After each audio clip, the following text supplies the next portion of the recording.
तो देखो टॉपिक बच्चा ये है momentum, impulse, collisions, conservation of momentum and centre of mass. Total बड़ा टॉपिक है काफी ये। ठीक है, तो पहले हम क्या करेंगे जल्दी से ब्रीफली, मतलब 12th पास बैच होने की वजह से हम बहुत डीपली तो नहीं समझाएंगे, लेकिन हाँ समराइज करके सारे पॉइंट्स को लेकर के आएंगे। कुछ छूटेगा कुछ भी नहीं, बट हाँ थोड़ा जल्दी जल्दी करेंगे। लीनियर मोमेंटम, आई मीन एक तरीके से रिकैप है चैप्टर का, बिकॉज हम लोग का मेन फोकस न्यूमेरिकल पर ज्यादा होगा इस टाइम। तो लीनियर मोमेंटम की डेफिनेशन बता दी गई है। मोमेंटम मास इनटू वेलोसिटी से डिफाइन किया गया है, और मोमेंटम को क्वांटिटी ऑफ मोशन भी कह सकते हो। तो यहाँ पर हम डिफाइन कर रहे हैं पार्टिकल्स की। आगे अगले चैप्टर में रोटेशनल मैकेनिक्स में जो हम जाएंगे तो हम यहाँ पर बॉडीज की भी डिफाइन करेंगे। तो ये जो मोमेंटम की डेफिनेशन है ये किसके लिए है? या तो एक पार्टिकल के लिए डेफिनेशन है, या फिर किसी ऐसे ऑब्जेक्ट के लिए जिसको कि आप पार्टिकल का मॉडल मान सकते हो। और एक ऑब्जेक्ट को हम पार्टिकल कब मान सकते हैं? ऑब्जेक्ट को फिर से मीटिंग स्टार्ट कर सकते हैं इसको हटा के। कोई नहीं, ठीक है वो, ठीक है चलिए। अब नहीं यार वो सब नहीं करता, अगर वो करना होता तो वीडियो एडिट करके अपलोड करते, तो चलो कोई बात नहीं है। मोमेंटम की डेफिनेशन हो गई ना, मास इनटू वेलोसिटी। ठीक है, तो और मैं फिर कह रहा हूँ कि दो चीजें हैं, या तो आप इसको डिफाइन करोगे एक पार्टिकल के केस में, जैसे पार्टिकल है तो आप मास इनटू वेलोसिटी लिख दीजिए, या फिर object that can be modelled as a particle of mass m। कैसे ऑब्जेक्ट्स को पार्टिकल मॉडल कर सकते हैं हम लोग? किस टाइप के ऑब्जेक्ट्स को? सर सिमेट्रिक हो या वेल डिफाइंड जो हो उसको। नहीं नहीं नहीं नहीं, ऐसा कुछ नहीं है। Object basically which can be modelled as a particle का मतलब होता है ऐसे ऑब्जेक्ट जो ट्रांसलेट करते हो, रोटेशन में आ रहा हो। मतलब कुल मिलाकर के ट्रांसलेटरी मोशन में अगर कोई भी बॉडी है तो आप उसको पार्टिकल मान सकते हो। हाँ, अगर कोई बॉडी रोटेशनल मोशन में जा रही है तो ऑब्वियस सी बात है उसको हम पार्टिकल नहीं कंसिडर करेंगे, और उस केस में मोमेंटम की ये डेफिनेशन होल्ड नहीं करती है। उस केस में हमको सेंटर ऑफ मास का कंसेप्ट यूज करना पड़ता है। बट जब तक आप पार्टिकल मान सकते हो तब तक डायरेक्टली मास इंटू वेलोसिटी कर दीजिए, चलेगा ये कंसेप्ट, कोई दिक्कत नहीं है इसमें। ठीक है, दूसरा बाकी फंडामेंटल है। लीनियर मोमेंटम वेक्टर क्वांटिटी है, तो मास इंटू वेलोसिटी है। इसकी डायरेक्शन जो वेलोसिटी की डायरेक्शन है वही होगी, डायमेंशन और यूनिट्स। और उसके अलावा ये कहा जा रहा है कि अगर स्पेस में कोई बॉडी चल रही होगी, मतलब कि 3 डायमेंशन में आर्बिट्री डायरेक्शन होगी कोई 3D स्पेस में, तो मोमेंटम के 3 component, X component, Y component और जेड कंपोनेंट। मोमेंटम के एक्स कंपोनेंट में वेलोसिटी का एक्स कंपोनेंट यूज करोगे, वाई कंपोनेंट में वाई और जेड वाले में जेड। तो ये बेसिक है about the linear momentum quantity. ठीक है, अभी 9th क्लास होती है, 11th क्लास होती है तो कुछ एग्जांपल्स भी करा देते हैं इसके ऊपर, बट मेरे ख्याल से आपको सब नीड है नहीं शायद। आपको वेलोसिटी डेफिनेशन है ये, जस्ट ये मास इनटू वेलोसिटी की, है ना? कोई नीड है इसको, मतलब क्वेश्चंस की, या मतलब आगे बढ़े? मतलब जस्ट मोमेंटम डेफिनेशन तो क्लियर है ना, मास इनटू वेलोसिटी के हिसाब से यार। जी सर, आगे बढ़ जाइए। हाँ ठीक है, चलिए नेक्स्ट एक और देखो, चेंज इन लीनियर मोमेंटम, जो कि न्यूटन सेकंड लॉ से यूज करेंगे। F इक्वल टू dp/dt, आप न्यूटन लॉ से यूज कर सकते हो, second law, which says that the time rate change of linear momentum is net force on the particle। तो ये नेट फोर्स की बात कर रहे हैं, dp/dt। इसी से हम dp equal to f dt और ये इंटीग्रेशन करके, और ये कह सकते हो कि final momentum minus initial momentum is integral of the force time. ये एक इक्वेशन कह सकते हो। The change in momentum is integration of the force with respect to time t। तो ये एक इक्वेशन है, ये भी कोई नई इक्वेशन नहीं है, न्यूटन सेकंड लॉ ही है। न्यूटन सेकंड लॉ का आप कह सकते हो कि इंटीग्रल फॉर्म है। न्यूटन सेकंड लॉ को ही आपने इंटीग्रल के फॉर्म में रख दिया है, तो आपका ये इक्वेशन बन जाती है। और F equal to dp/dt Newton second law का ही डिफरेंशियल फॉर्म कह सकते हो। मतलब एक ही लॉ के अलग अलग फॉर्म है, एक डिफरेंशिएशन के फॉर्म में और एक इंटीग्रेशन के फॉर्म में। तो और ये जो राइट हैंड चीज है एफ डी टी, मतलब फोर्स का इंटीग्रेशन, उसको कहा जाता है integral of the force over time interval. इसको एक नाम दे दिया आपने इम्पल्स का, इम्पल्स बाय द फोर्स। तो यहाँ से इम्पल्स को डिफाइन कर रहे हो। इम्पल्स की डेफिनेशन अगर आएगी तो इम्पल्स का मतलब सिंपली फोर्स और टाइम को इंटीग्रेट कर दे। फोर्स का इंटीग्रेशन टाइम के रिस्पेक्ट में जो भी टाइम की इनिशियल वैल्यू दी जाएगी और जो भी टाइम की फाइनल वैल्यू दी जाएगी। और यही से इम्पल्स मोमेंटम थ्योरम है। मतलब जो राइट हैंड साइड आप देख रहे हो ये बाय डेफिनेशन इम्पल्स कह रहे हैं। Integration of the force with respect to time, ये डेफिनेशन है, मैं फिर बोल रहा हूँ आपसे। Integral of a force over the time interval during which it acts is called the impulse of the force. और ऑब्वियसली ये लेफ्ट हैंड साइड पर चेंज ऑफ मोमेंटम के बराबर है। इसी को आप कह सकते हो कि ये इम्पल्स मोमेंटम थ्योरम भी है, that the change in momentum of particle is equal to the impulse of net force. मतलब कुल मिलाकर के ये जो भी आप देख रहे हो ये न्यूटन सेकंड लॉ का ही पार्ट है, कोई अलग नहीं है। उसको कहने का तरीका बदल दिया है। पहले न्यूटन सेकंड लॉ को डिफरेंशिएशन के फॉर्म में कहा गया था कि rate of change of momentum है, अब उसको इंटीग्रेशन के फॉर्म में कह रहे हो कि फोर्स को इंटीग्रेट कर दीजिए टाइम के साथ तो चेंज ऑफ मोमेंटम आ जाएगा। और इस इंटीग्रेशन को एक नाम दे दिया, इस इंटीग्रेशन का एक नाम प्रोवाइड कर दिया कि ये इम्पल्स है, इसको आई से डिनोट कर दिया, कैपिटल आई से। तो यही से इम्पल्स मोमेंटम थ्योरम इंट्रोड्यूस कर देते हो कि impulse I is change of momentum delta P. ये कंसेप्ट लगा दिया आपने। आगे एक और टर्म है फोर्स टाइम ग्राफ से भी हम इम्पल्स निकाल सकते हैं, फोर्स टाइम ग्राफ से। तो अगर आपके पास फोर्स और टाइम का ग्राफ है तो आप ये एरिया फाइंड कर लें, बिकॉज सिंपल सा है कि इंटीग्रेशन का फिजिकल मतलब निकालते हो ना अब आप।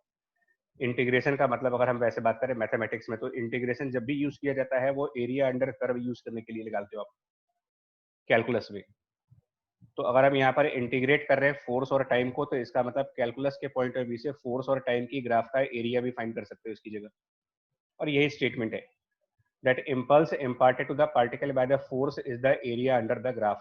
फोर्स और टाइम के बीच का ग्राफ निकाल दें, यही वाला एरिया इसका इम्पल्स कहलाएगा, और यही इम्पल्स को आप चेंज इन मोमेंटम भी कह सकते हो।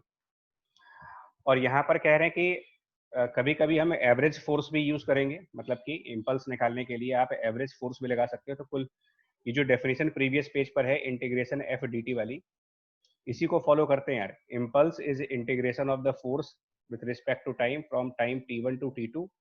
एंड इसकी जगह पर हम ये भी कह सकते हैं कि ये average force multiplied by delta T, ये भी लगा सकते हो आप।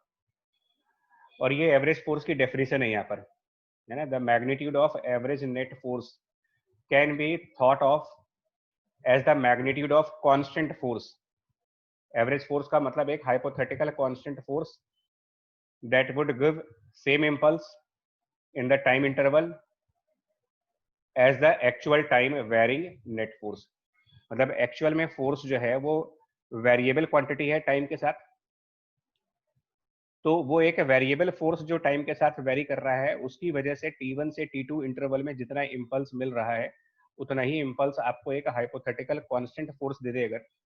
हाइपोथेटिकल कांस्टेंट फोर्स, तो उस हाइपोथेटिकल कांस्टेंट फोर्स को वेरिएबल फोर्स के करस्पॉन्डिंग नाम दे सकते हो कि ये उसका एवरेज फोर्स होगा। तो यहाँ से कभी कभी न्यूमेरिकल्स में हमको एवरेज फोर्स निकालने को आ सकता है, तो यहीं से उसकी डेफिनेशन बन जाती है, it is integral of F D T and from time t1 to time t2 divided by delta T, मतलब कि t2 माइनस t1। हालांकि आप में से कुछ लोग तो भी लेट ज्वाइन किया, अदरवाइज जिन लोगों ने पहले ज्वाइन किया था उनको हमने काइनेमेटिक्स के टाइम पर ही भी बताया था कि किसी भी जनरल क्वांटिटी का एवरेज निकालने का कंसेप्ट यही होता है। एवरेज किसी भी वेरिएबल का निकालने के लिए उसको इंटीग्रेट करके और टाइम से डिवाइड करके। तो ये 2-3 पॉइंट्स हैं। देखो कुल मिलाकर के ये पिछले 3 पेजेस से, मतलब मोमेंटम की डेफिनेशन छोड़ दें तो ये वाला पेज और ये वाला पेज अल्टीमेटली ये सब न्यूटन सेकंड लॉ का ही पार्ट बन रहा है आपका। उसी को डिफरेंट तरीके से प्रेजेंट किया जा रहा है, कहीं पर डिफरेंशिएट करके, कहीं इंटीग्रेट करके, कहीं एरिया बना करके, और इस तरीके से रिप्रेजेंट कर रहे हो। ठीक है बच्चा, ये बताओ सही है चीज? Yes sir. चलिए, तो ये डेफिनेशन है, इसमें बहुत ज्यादा नहीं है कुछ। Now conservation of linear momentum of particle. तो ऑब्वियसली देखिए यहाँ पर एक पार्टिकल की बात की गई है और यहाँ पर सिस्टम ऑफ पार्टिकल्स की बात की जा रही है। तो पहले सिंगल पार्टिकल की बात करोगे तो एक सिंगल पार्टिकल का मोमेंटम तभी कंजर्व होगा जब वो पार्टिकल आइसोलेटेड हो। आइसोलेटेड का मतलब does not interact with its environment, मतलब उस पार्टिकल पर कोई भी फोर्स ना लग रही हो। इंटरैक्ट वर्ड का मतलब होता है फोर्स के थ्रू, इंटरैक्ट मतलब फोर्स, फोर्स का मतलब उस पार्टिकल को कोई और पुश ना करे और उस पार्टिकल को कोई और पुल ना करे। तो it does not experience any push और पुल बाय द एनवायरमेंट, आइसोलेटेड हो गया, दैट मीन्स मोमेंटम कंजर्व होगा। और यही न्यूटन फर्स्ट लॉ भी है, दैट एक पार्टिकल अगर रेस्ट पे है तो रेस्ट पे रहेगा और चलता है तो चलता ही रहेगा यूनिफॉर्म वेलोसिटी से, जब तक कि उसके ऊपर फोर्स ना लगाया जाए। तो इसी को आप कंजर्वेशन ऑफ मोमेंटम कहें या न्यूटन फर्स्ट लॉ भी कह दीजिए, बात एक ही है। मतलब एक्चुअल में ये चैप्टर इंडिपेंडेंट चैप्टर है नहीं, ये न्यूटन की लॉ का ही को आप अलग तरीके से प्रेजेंट कर दे रहे हो यहाँ पर। और conservation of linear momentum for the system of particles, system of particles की बात हुई है यहाँ पर, कम से कम 2 पार्टिकल्स होंगे। तो ये क्या कह रहे हैं आपसे कि 2 और more particles in an isolated system. अब यहाँ पर आइसोलेटेड सिस्टम का क्या मतलब होगा यार? आइसोलेटेड सिस्टम का क्या मतलब है? टोटल मोमेंटम कंजर्व होगा, और isolated system means no external push और pull is acting on the system. अब इसको मैं एग्जांपल के थ्रू भी समझाऊंगा आपको। और यहाँ पर देखो क्या कहा जा रहा है, there is sometimes there is external push और पुल।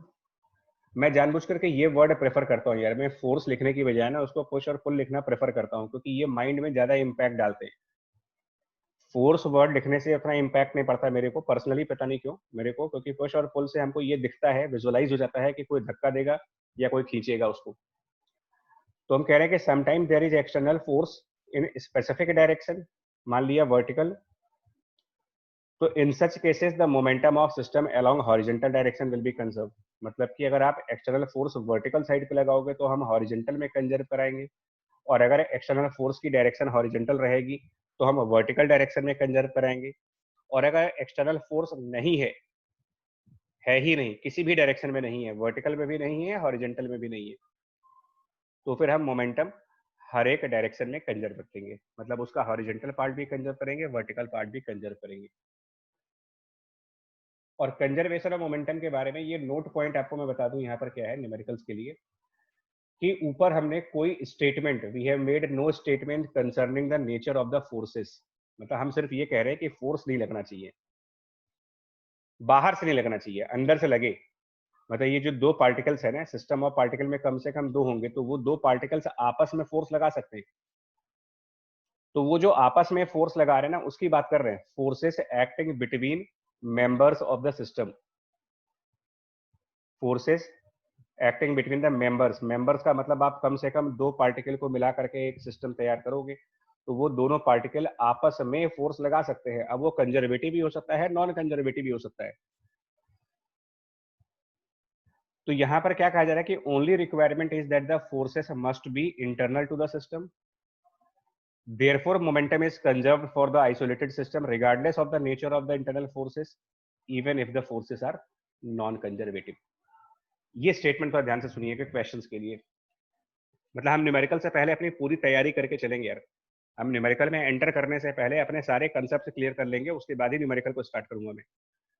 सर सर ये थर्ड वाला स्टेटमेंट जो आपने बोला था कि अगर वर्टिकल डायरेक्शन में चल रहा हो, मतलब वर्टिकल डायरेक्शन में अगर फोर्स लगा रहे हो तो उसको हॉरिजॉन्टल में वो करा देना चाहिए कंजर्व।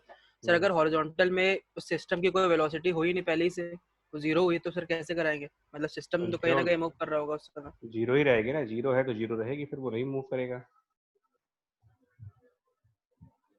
ठीक है, हम फिर वही कह रहे हैं कि हाँ, एक बार फिर से बता दी सर ये वाली चीज। एग्जाम्पल के थ्रू बता पाएंगे, एग्जाम्पल के थ्रू। थोड़ा सा वेट करो, एग्जाम्पल के थ्रू बताएंगे इसको भी, ले रहे एग्जाम्पल्स।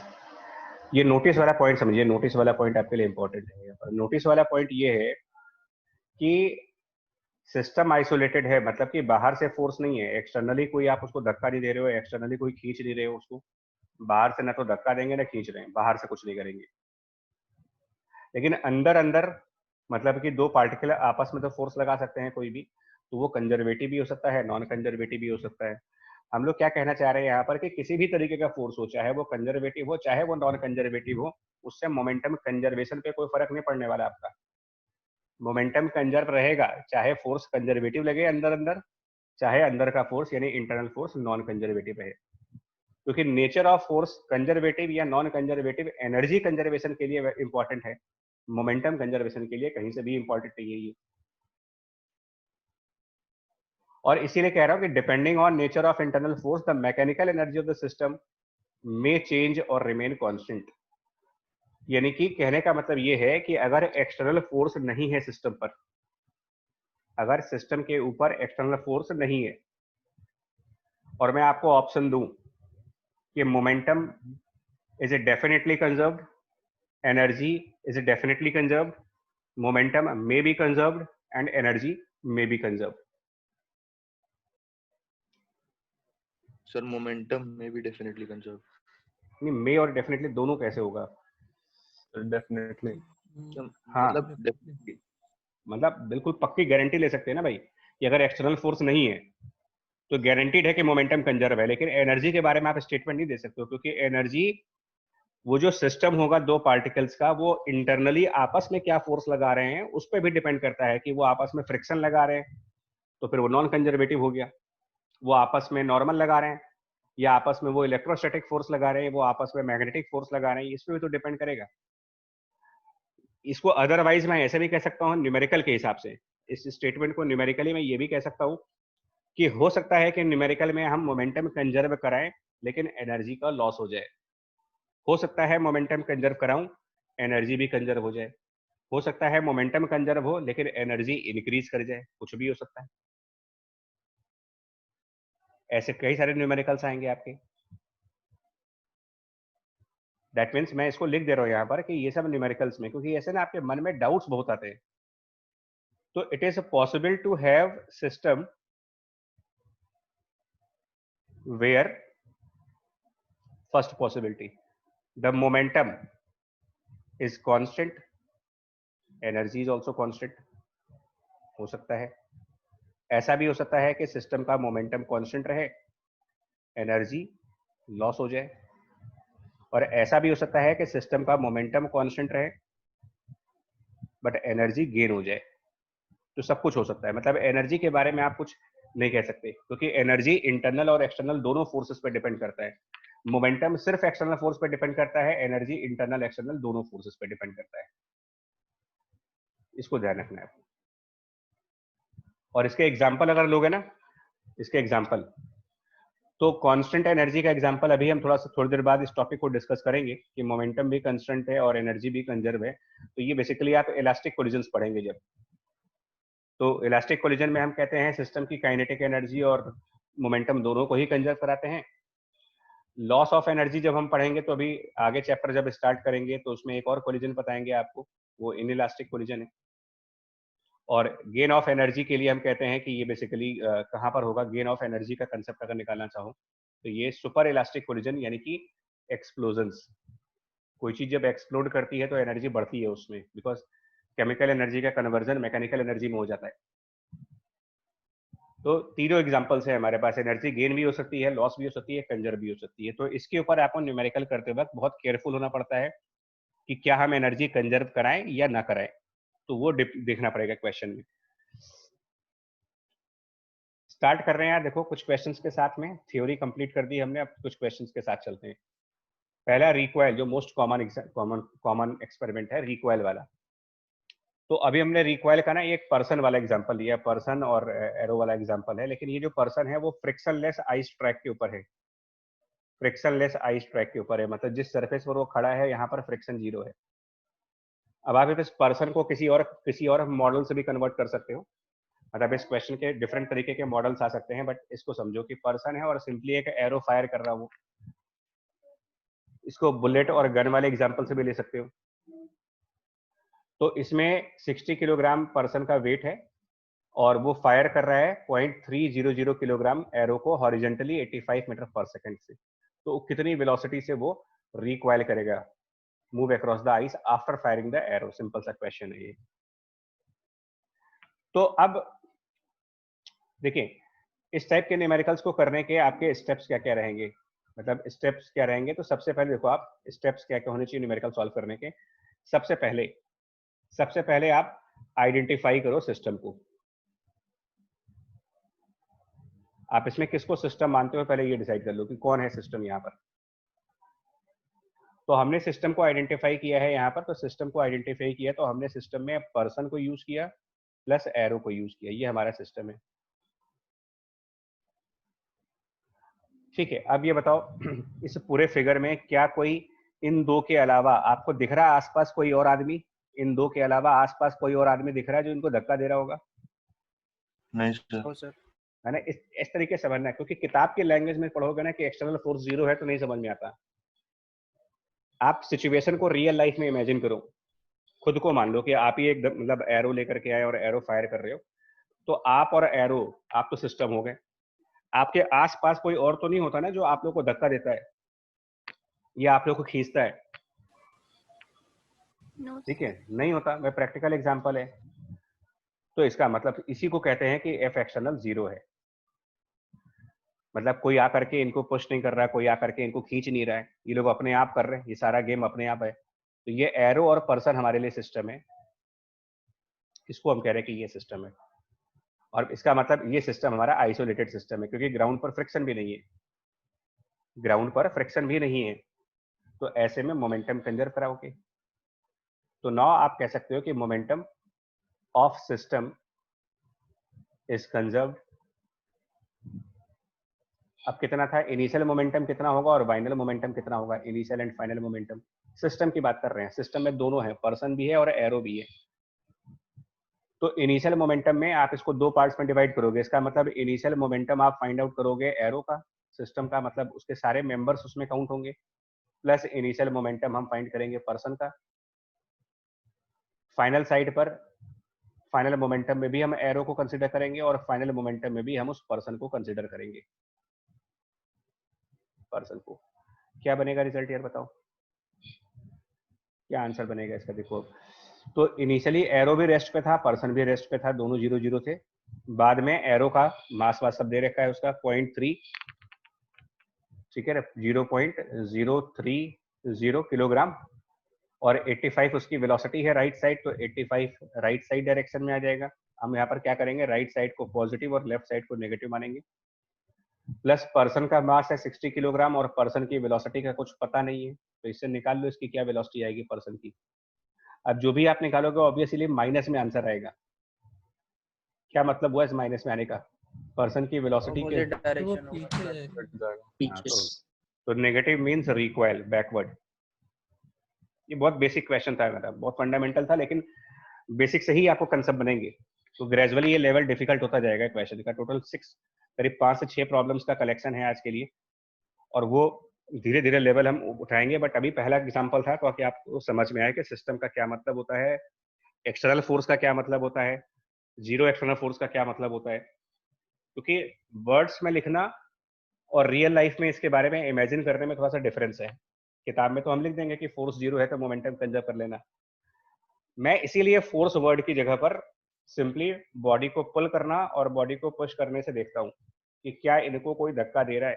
तो ये तो आप सीन को खुद इमेजिन करो ना कि कौन धक्का दे रहा है इनको, कोई तीसरा आदमी तो है नहीं कि आके धक्का देगा इनको। अब इसमें कह रहे हैं what if the arrow were fired in a direction that make some angle, suppose that theta angle.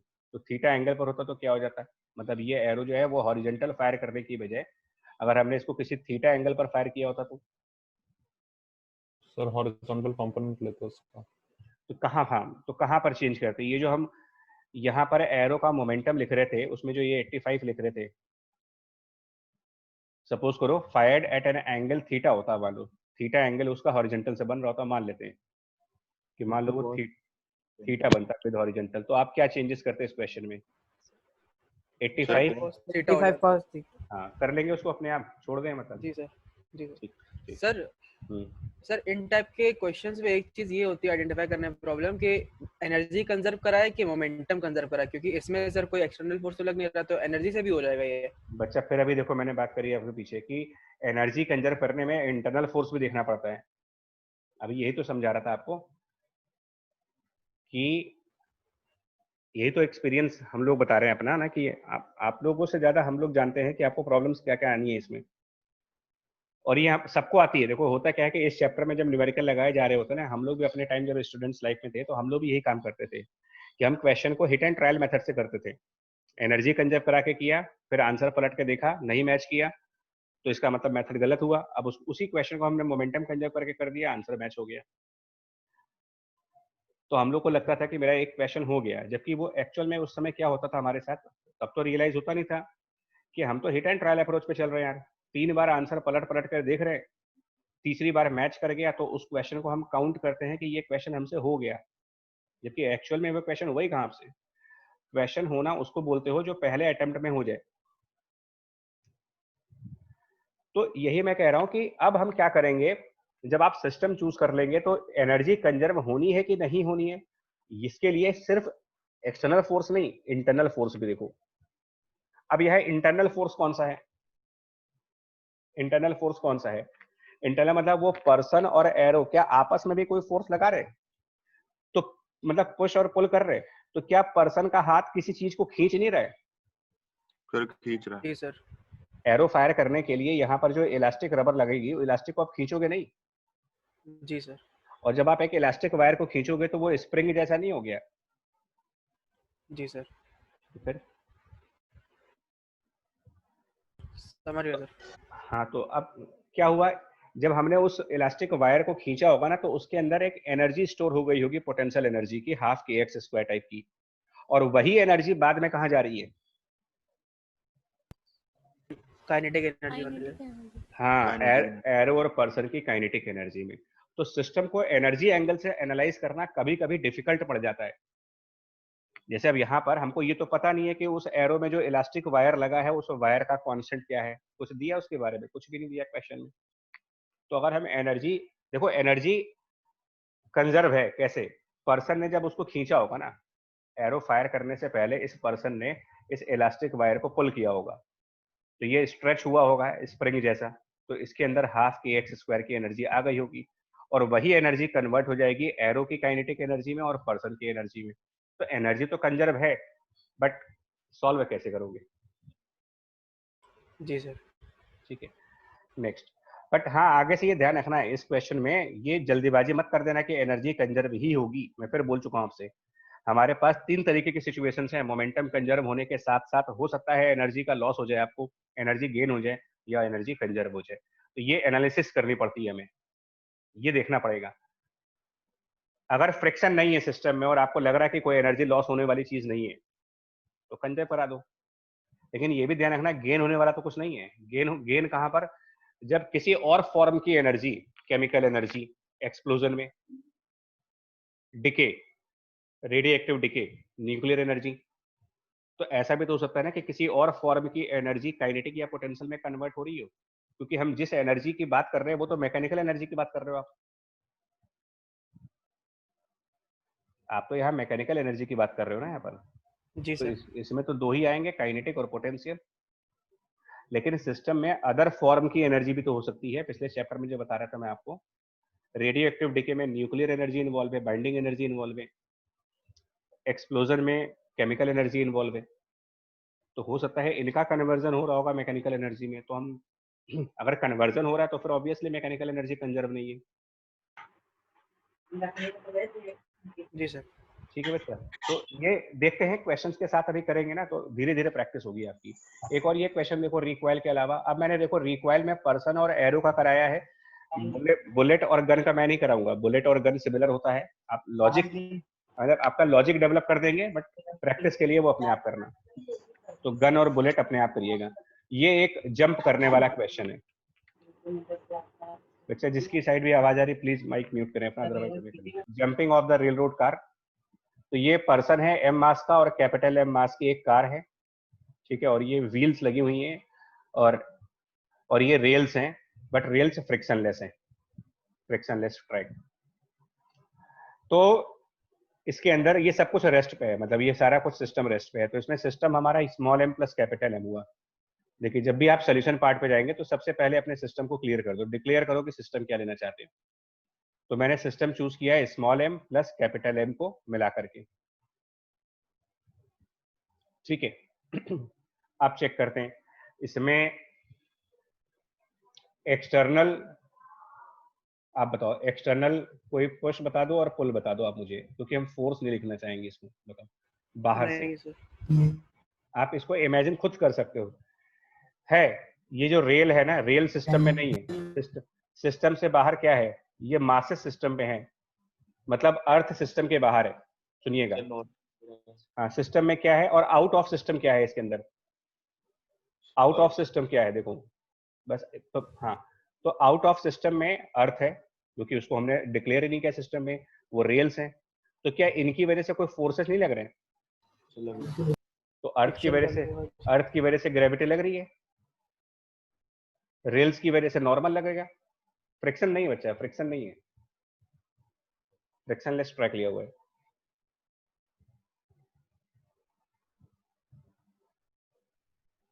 तो what is inside system, what is outside system, ये थोड़ा सा बिगिनिंग में देखना है। इनसाइड सिस्टम किसको मानते हो, आउटसाइड किसको मानते हो, क्योंकि एक्सटर्नल और इंटरनल तो तब होगा ना जब आप इन और आउट को डिफाइन करें।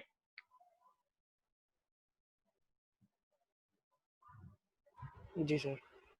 ठीक, अब देखो, तो अब इसमें क्या इसमें एक्सटर्नल फोर्स है या नहीं है?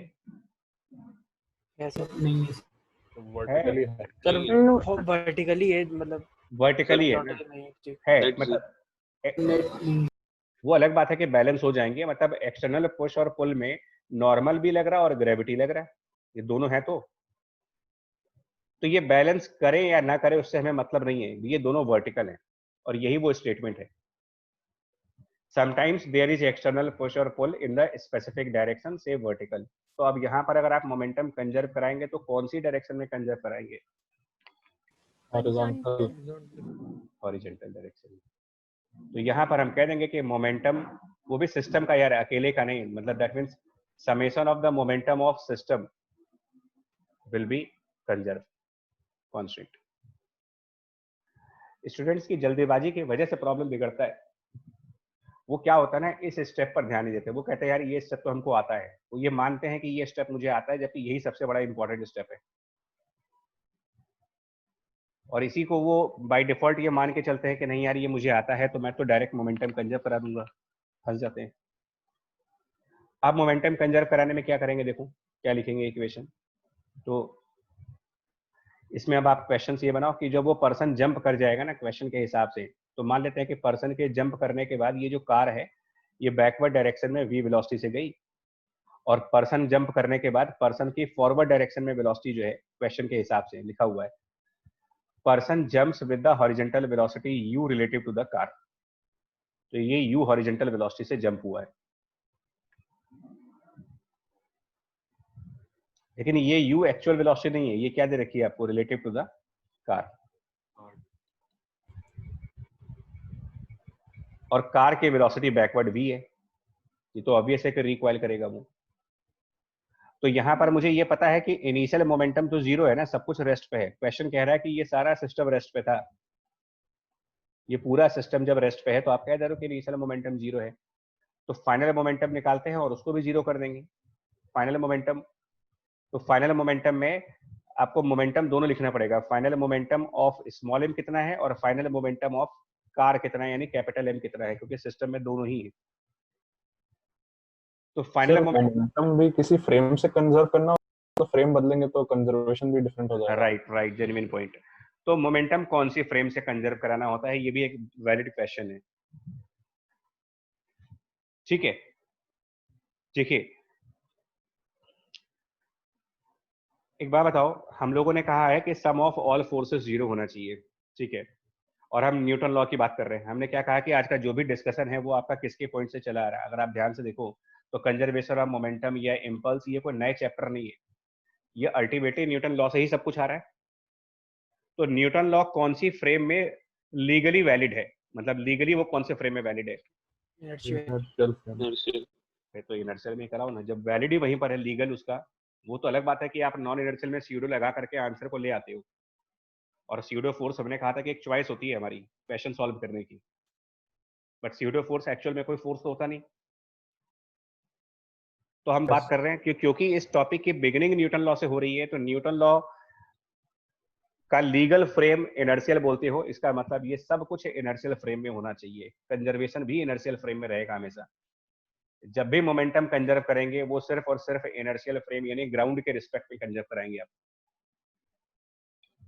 ठीक है सर, है ना, क्लियर हो गया? देखो अब तो कैपिटल एम का मोमेंटम तो हम साइन कन्वेंशन, मतलब राइट साइड पॉजिटिव और लेफ्ट साइड अगर हम नेगेटिव मान ले तो कैपिटल एम का साइन कन्वेंशन तो हम माइनस एम इंटू वी लिख देंगे, बिकॉज नेगेटिव साइड पे जा रहा है। और स्मॉल एम का मोमेंटम क्या लिखेंगे, तो स्मॉल एम इंटू, अब आपको ना उसकी एक्चुअल वेलोसिटी निकालनी पड़ेगी। तो सपोज करो स्मॉल एम की actual velocity V dash actual मान लेते हैं, मतलब विथ रिस्पेक्ट टू ग्राउंड मान लो।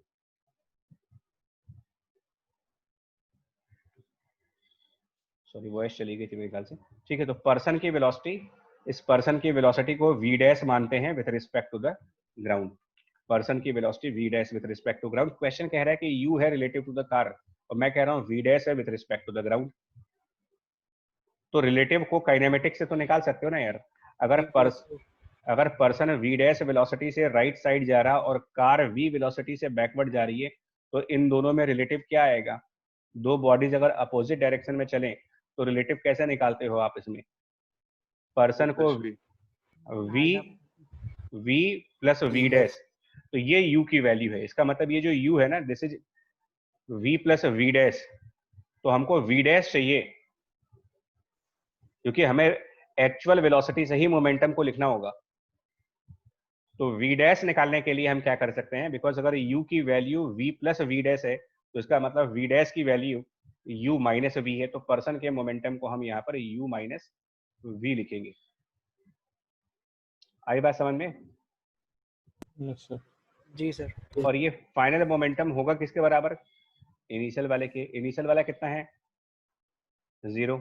इसको 0 करो, कंजर्वेशन के हिसाब से इसको 0 के बराबर करो, मोमेंटम कंजर्व होने की वजह से। तो जैसे ही आप इसको 0 के बराबर करेंगे आपको v की एक वैल्यू मिल जाएगी which is small m u divided by capital M plus small m। बोलिए ठीक है ये ठीक है नहीं? जी सर। ठीक है बच्चा। अब मैं आज अभी एक एक एग्जांपल लूंगा, मैं ज्यादा एग्जांपल्स नहीं कराऊंगा, लेकिन उन सारी वेराइटीज को हम टच करेंगे जिसके ऊपर मोमेंटम कंजर्वेशन आते हैं। तो recoil is one situation where momentum is conserve. Jumping off the car या landing on the car, jump करना या लैंड करना दोनों बातें हो सकती हैं। जंप करना मतलब इस कार पर से कूद के बाहर जाना, या बाहर से कूद करके कार पे आना, वो भी एक ही चीज है। उसमें भी मोमेंटम कंजर्व करा सकते हो। नेक्स्ट एग्जांपल ये है। नेक्स्ट एग्जांपल जो ले रहे हैं हम, ये मेरे ख्याल से ये कुछ मिस हो गया यहाँ पर, एक सेकंड। तो ये हम बेसिकली आपको समझाना चाह रहे हैं कि एक्सप्लोजन, एक मिनट यार कुछ गड़बड़ है ये ना, चलिए इसको देखते हैं अभी, एक सेकंड देख लें हम। एक्सप्लोजन का भी न्यूमेरिकल तो लिया था यार हमने।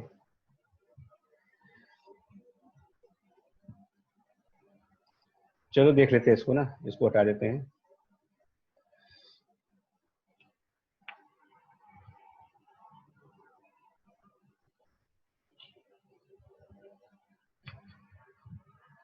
यार एक मिनट रुको भाई। ठीक है वो देख लेंगे, वो मेरे ख्याल से कुछ पेज मिस हो गया हमसे। एक्सप्लोजन में भी आप मोमेंटम कंजर्व कराते हो, बिकॉज एक्सप्लोजन में भी इंटरनल फोर्सेस आती हैं, एक्सटर्नल फोर्सेस नहीं आती हैं। तो जैसे अगर आपसे कहा जाए कि मान लो फर्स्ट केस कि हमारे पास एक कैपिटल M मास का कोई ऑब्जेक्ट है, एक्सप्लोजन कह लें या रेडियो एक्टिव डिके आगे करेंगे, इसको मॉडर्न फिजिक्स में आप डिके भी करोगे, रेडियो एक्टिव डिके। तो सपोज कैपिटल M रेस्ट पे है मान लिया जाए, और उसके बाद आपसे कहा जाए कि ये जो है एक्सप्लोड होता है 2 पीसेस में, एक्सप्लोड्स इन 2 पीसेस मान लीजिए। और वो 2 पीसेस कौन कौन से हो गए, दो पार्ट्स जो हो गए इसके, वो सपोज एक m/3 हो गया और एक 2m/3 हो गया। तो ये भी आपका इंटरनल फोर्स की वजह से है। इसका मतलब ये जो m/3 वाले पीस आएंगे और 2m/3 वाले पीस आएंगे, ये दोनों मिला करके इस तरीके से चलने चाहिए कि इनका total momentum, sum of the momentum all part, जितने भी पार्ट्स आपको मिल रहे हैं ना, उन सबके मोमेंटम का समेशन कितना आना चाहिए यहाँ पर, अगर ये पूरा सिस्टम ओरिजिनली रेस्ट पे था, है ना? 0 आएगा। तो क्योंकि इनिशियल मोमेंटम 0 था, तो कंजर्वेशन होने के लिए sum of all parts, momentum of all parts should be 0। तो ये कब हो सकता है? जब ये दोनों फ्रेगमेंट्स एक दूसरे के अपोजिट डायरेक्शन में चलें। मानते हैं इसको कि ये दोनों अपोजिट में चलेंगे? जी सर। अब मान लो एक के पास v वेलोसिटी है v1, एक के पास v2 वेलोसिटी है। अब अगर मैं आपसे कहूं कि if capital E energy, if capital E energy is released in this explosion, release in explosion का मतलब जानते हो क्या होता है? Capital E energy release in the explosion का मतलब होता है कि कैपिटल E नाम की एनर्जी केमिकल टू मैकेनिकल जाएगी। It's convert as chemical to mechanical, energy release का मतलब। सर तो गेन हो जाएगी एनर्जी। गेन हुआ ऑब्वियसली, एक्सप्लोजन में तो गेन होता है ना भैया। ये जो ऑब्जेक्ट है एक्सप्लोड होने से पहले इसमें 0 काइनेटिक एनर्जी है, और एक्सप्लोजन के बाद हर चीज मूव करती है, कोई भी चीज अगर एक्सप्लोड होती है तो वो उसके जो पीसेस होते हैं वो तो फ्लाई ऑफ कर जाते हैं, मुंह हवा में उछल जाते हैं। तो हवा में उछलेंगे तो इनमें तो काइनेटिक एनर्जी जनरेट हो ही गई और पहले नहीं थी। तो काइनेटिक एनर्जी गेन हुई है, इसका मतलब कोई और एनर्जी कम हुई होगी, बिकॉज एनर्जी क्रिएट तो होगी नहीं कहीं से, एक फॉर्म से दूसरे फॉर्म में चली गई होगी। तो केमिकल एनर्जी को ही कन्वर्ट करेंगे और यही रेडियो एक्टिविटी में आप पढ़ोगे तो आप कहोगे कि न्यूक्लियर एनर्जी काइनेटिक एनर्जी में जाएगी। अल्फा डिके, बीटा डिके और गामा डिके के जो न्यूमेरिकल्स आते हैं तो वहां पर ये कहा जाता है कि जो बाइंडिंग एनर्जी होती है जिसको हम कहते हैं मास डिफेक्ट के नाम से, तो बाइंडिंग एनर्जी प्रोडक्ट्स के काइनेटिक एनर्जी में कन्वर्ट होती है। मतलब कभी कोई ना कोई एनर्जी काइनेटिक में कन्वर्ट होगी। तो हम V1 V2 सॉल्व कर सकते हैं E के फॉर्म में। अगर मुझे ये मालूम चल जाए कि कितनी एनर्जी रिलीज हुई है ना, तो हम ये भी बता सकते हैं कि V1 कितनी होगा और V2 कितना होगा। तो पॉइंट समझना, knowing the value of capital E, we can find, क्या निकाल सकते हो, we can find the value of V1 and V2। कैसे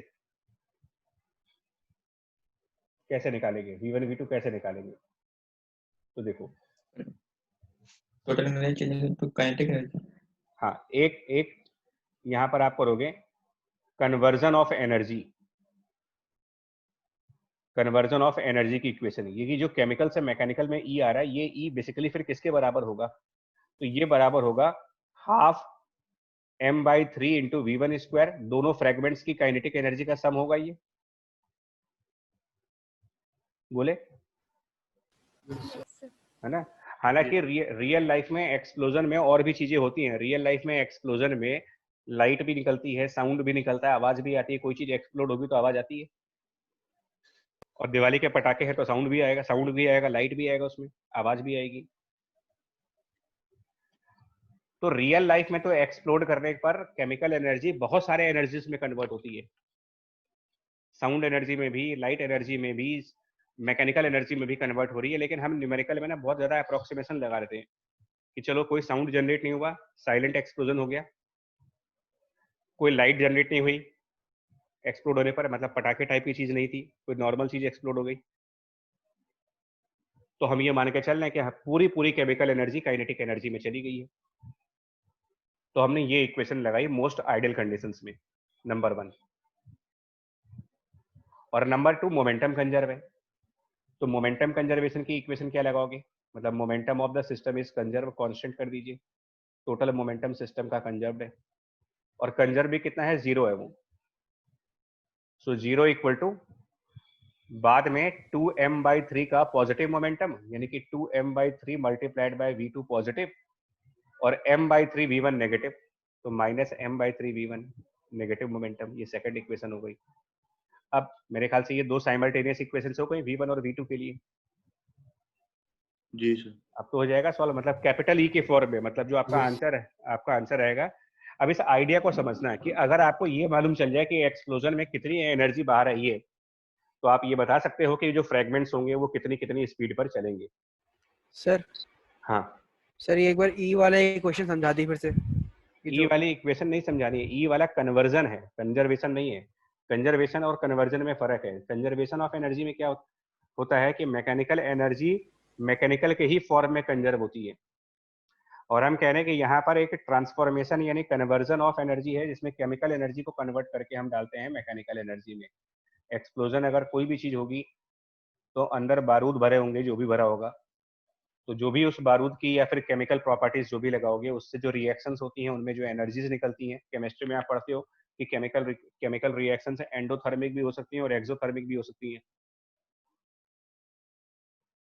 तो एक्सप्लोजन में किस टाइप की केमिकल रिएक्शन हुई होगी अगर उसमें से एनर्जी बाहर निकल के आ रही है? तो भाई केमिकल में पढ़ते हो ना आप, केमिकल रिएक्शंस में कि एंडोथर्मिक रिएक्शंस भी हैं और एक्सोथर्मिक रिएक्शंस भी हैं। तो ये कौन सी रिएक्शन है जिसमें से एनर्जी निकल रही है? एक्सोथर्मिक। और जो हाँ, अब केमिकल एनर्जी से जो निकली, केमिकल रिएक्शंस की वजह से जो एनर्जी निकली है, हम कह रहे हैं कि उस एनर्जी को हमने किसी और फॉर्म में कन्वर्ट नहीं किया है, साउंड में नहीं, लाइट में नहीं, और सिर्फ मैकेनिकल एनर्जी में कन्वर्ट किया। तो मैकेनिकल एनर्जी मतलब काइनेटिक एनर्जी में कन्वर्ट कर दिया उस एनर्जी को। ठीक है सर, समझ गया। ये कह रहे हैं। हाँ, कन्वर्जन है, कंजर्वेशन नहीं है। Sir okay sir. बताओ बच्चे। सर एक टाइप के ऐसे क्वेश्चन भी आते हैं जिसमें सर मतलब पिछले साल देखा था, उसमें बॉडी एम मास की सब प्रोजेक्टाइल मोशन में चल रही है और तब एक्सप्लोजन हो जाता है वो सर। सेंटर तो ऑफ मास, वो सेंटर ऑफ मास पे जाएगा, वो भी करेंगे। तो सेंटर ऑफ ठीक। मास वाले टॉपिक पे करेंगे भी वहाँ। इसको समझा दे फिर आगे बढ़ते हैं। देखिए, सो आप देखो, मैंने क्या बोला तुमसे कि मैं बहुत अभी नहीं करा रहा हूँ, मैं आपको सिर्फ आइडियाज दे रहा हूँ कि हमारे पास इस चैप्टर में वैरायटी ऑफ क्वेश्चंस क्या क्या आएंगी। तो क्वेश्चन रिकॉइल के ऊपर आएंगे। अब रिकॉइल के ऊपर क्वेश्चन बहुत सारे हैं, तो मैंने जस्ट एक क्वेश्चन करा के आइडिया ले लिया। हमारे ऊपर जंपिंग वाले क्वेश्चंस आएंगे, हमारे साथ एक्सप्लोजन वाले क्वेश्चंस आएंगे। तो मैं अभी एक एक एग्जांपल लूंगा, फिर अभी एक जनरल क्लास भी तो करेंगे ना यार, इसमें सिर्फ और प्रॉब्लम्स करोगे भी। नेक्स्ट, एक ये क्वेश्चन है, देखो, एक वेज का मोशन, मतलब ब्लॉक का वेज के ऊपर मोशन हो रहा है। तो टाइटल पे ध्यान देना है, टाइटल पे, क्योंकि ये चैप्टर इन्हीं टाइटल्स में डिवाइडेड है। जितने भी क्वेश्चन तुम प्रैक्टिस करोगे, चाहे वो जेई के हों चाहे वो किसी बुक के हों, उनके टाइप्स यही होंगे। अभी आप ये मानो कि मैं आपको टाइप्स बता रहा हूँ कि रिकॉइल एक टाइप होता है जहां मोमेंटम कंजर्व है, जंप करना एक टाइप है जहां मोमेंटम कंजर्व है, एक्सप्लोजन एक टाइप है जहां मोमेंटम कंजर्व है, और एक ये केस है। इसमें क्या कर रहे हैं, स्मॉल एम मास इस वेज पर स्लाइड करने वाला है। तो क्वेश्चन कह रहे हैं कि system is release from rest. Friction को नेग्लेक्ट करना है सारी सर्फेसेस पे। स्मॉल एम कैपिटल एम के वेलोसिटी निकालनी है, जबकि स्मॉल एम स्लाइड कर जाए बॉटम ऑफ कर्व्ड ट्रैक पर। तो ये वेज है, मतलब ये जो कैपिटल एम देख रहे हो ये वेज है, फ्रिक्शन लेस है, मतलब फ्लोर पर भी फ्रिक्शन है और वेज पर भी फ्रिक्शन जीरो है, फ्रिक्शन लेस है, सॉरी फ्रिक्शन नहीं है, फ्रिक्शन लेस है, दोनों फ्रिक्शन लेस है। तो सॉल्यूशन पार्ट नंबर 1 पे सिस्टम को हमने डिक्लेयर करना होता है कि सिस्टम बता दें क्या है इसमें। तो सिस्टम हमने डिक्लेयर किया small M plus capital M है, ठीक है। तो इसके बाद जब सब सिस्टम डिक्लेयर कर देंगे तो what is out of the system, ताकि इससे ये मालूम चलता है कि एक्सटर्नल फोर्स क्या होगा आउट ऑफ सिस्टम। हाँ, तो फ्लोर, तो फ्लोर हमारा सिस्टम से बाहर है और तो कुछ है नहीं, अर्थ बस। हालांकि फ्लोर अर्थ का ही पार्ट है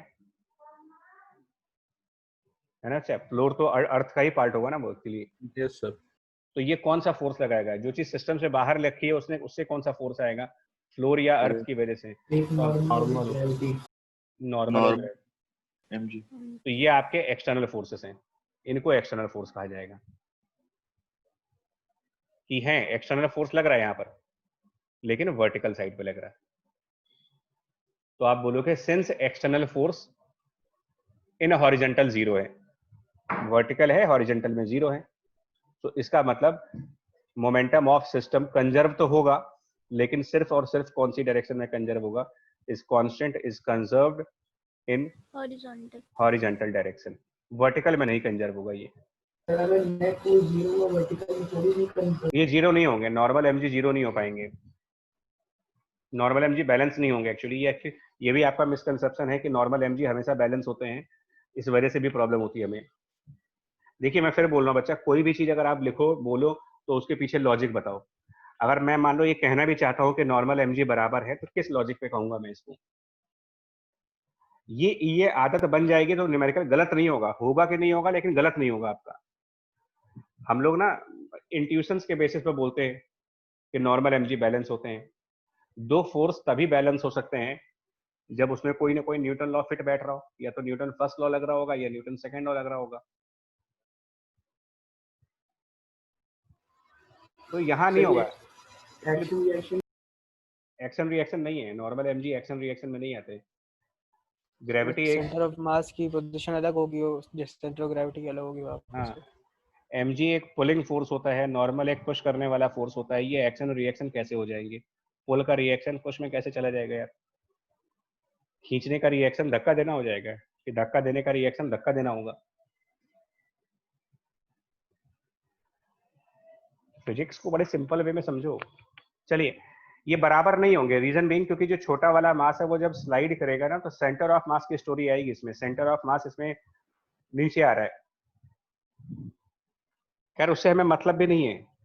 देखिए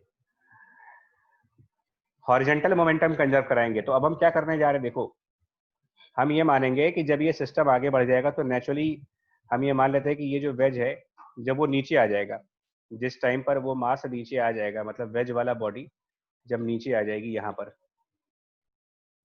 ठीक है, यहाँ पर जब वो स्मॉल एम आ जाएगा तो हम ये मानते हैं कि उसके पास v1 वेलोसिटी होगी और ये जो कैपिटल एम का वेज होगा नेचुरली इसके पास पीछे की तरफ वेलोसिटी आएगी v2 या फॉरवर्ड कोई भी डायरेक्शन मान लो, एक के पास v1 वेलोसिटी एक के पास v2 वेलोसिटी। अच्छा एक और चीज समझना है, जब आपने सिस्टम डिक्लेयर किया स्मॉल एम और कैपिटल एम तो ये आपस में जो फोर्स लगाएंगे वो इंटरनल है, तो ये आपस में कौन कौन सी फोर्स लगाएंगे बताओ जरा, स्मॉल एम और एम आपस में कौन कौन से फोर्स लगाएंगे, मैंने कि इंटरनल फोर्स कौन सा हुआ, नॉर्मल वाला, नॉर्मल, सिर्फ नॉर्मल। और नॉर्मल का वर्क पूरे सिस्टम के लिए कितना होता है, 0। 0। तो इंटरनल फोर्स कोई वर्क कर नहीं रहा है, इंटरनल फोर्स कोई वर्क नहीं कर रहा। जी सर। नॉर्मल का वर्क होता नहीं, तो इंटरनल फोर्सेस का जब वर्क हुआ ही नहीं तो एनर्जी इस सिस्टम की बढ़ेगी कम होगी या कंजर्व रहेगी, कंजर्व रहेगी। तो हमने इसका मतलब एनर्जी भी कंजर्व होगी इस क्वेश्चन में।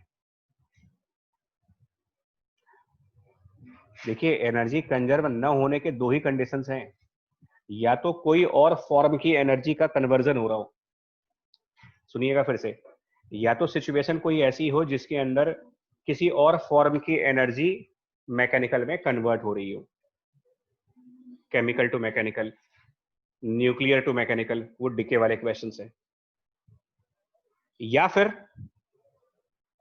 फिर इंटरनल फोर्सेस में फ्रिक्शन लग रहा हो, वो भी काइनेटिक वाला। तो अगर इंटरनल काइनेटिक फ्रिक्शन होगा तो एनर्जी लॉस होती है, तब एनर्जी लॉस हुई, और अगर किसी और तरीके की एनर्जी काइनेटिक में कन्वर्ट हो रही है तो एनर्जी गेन हुई।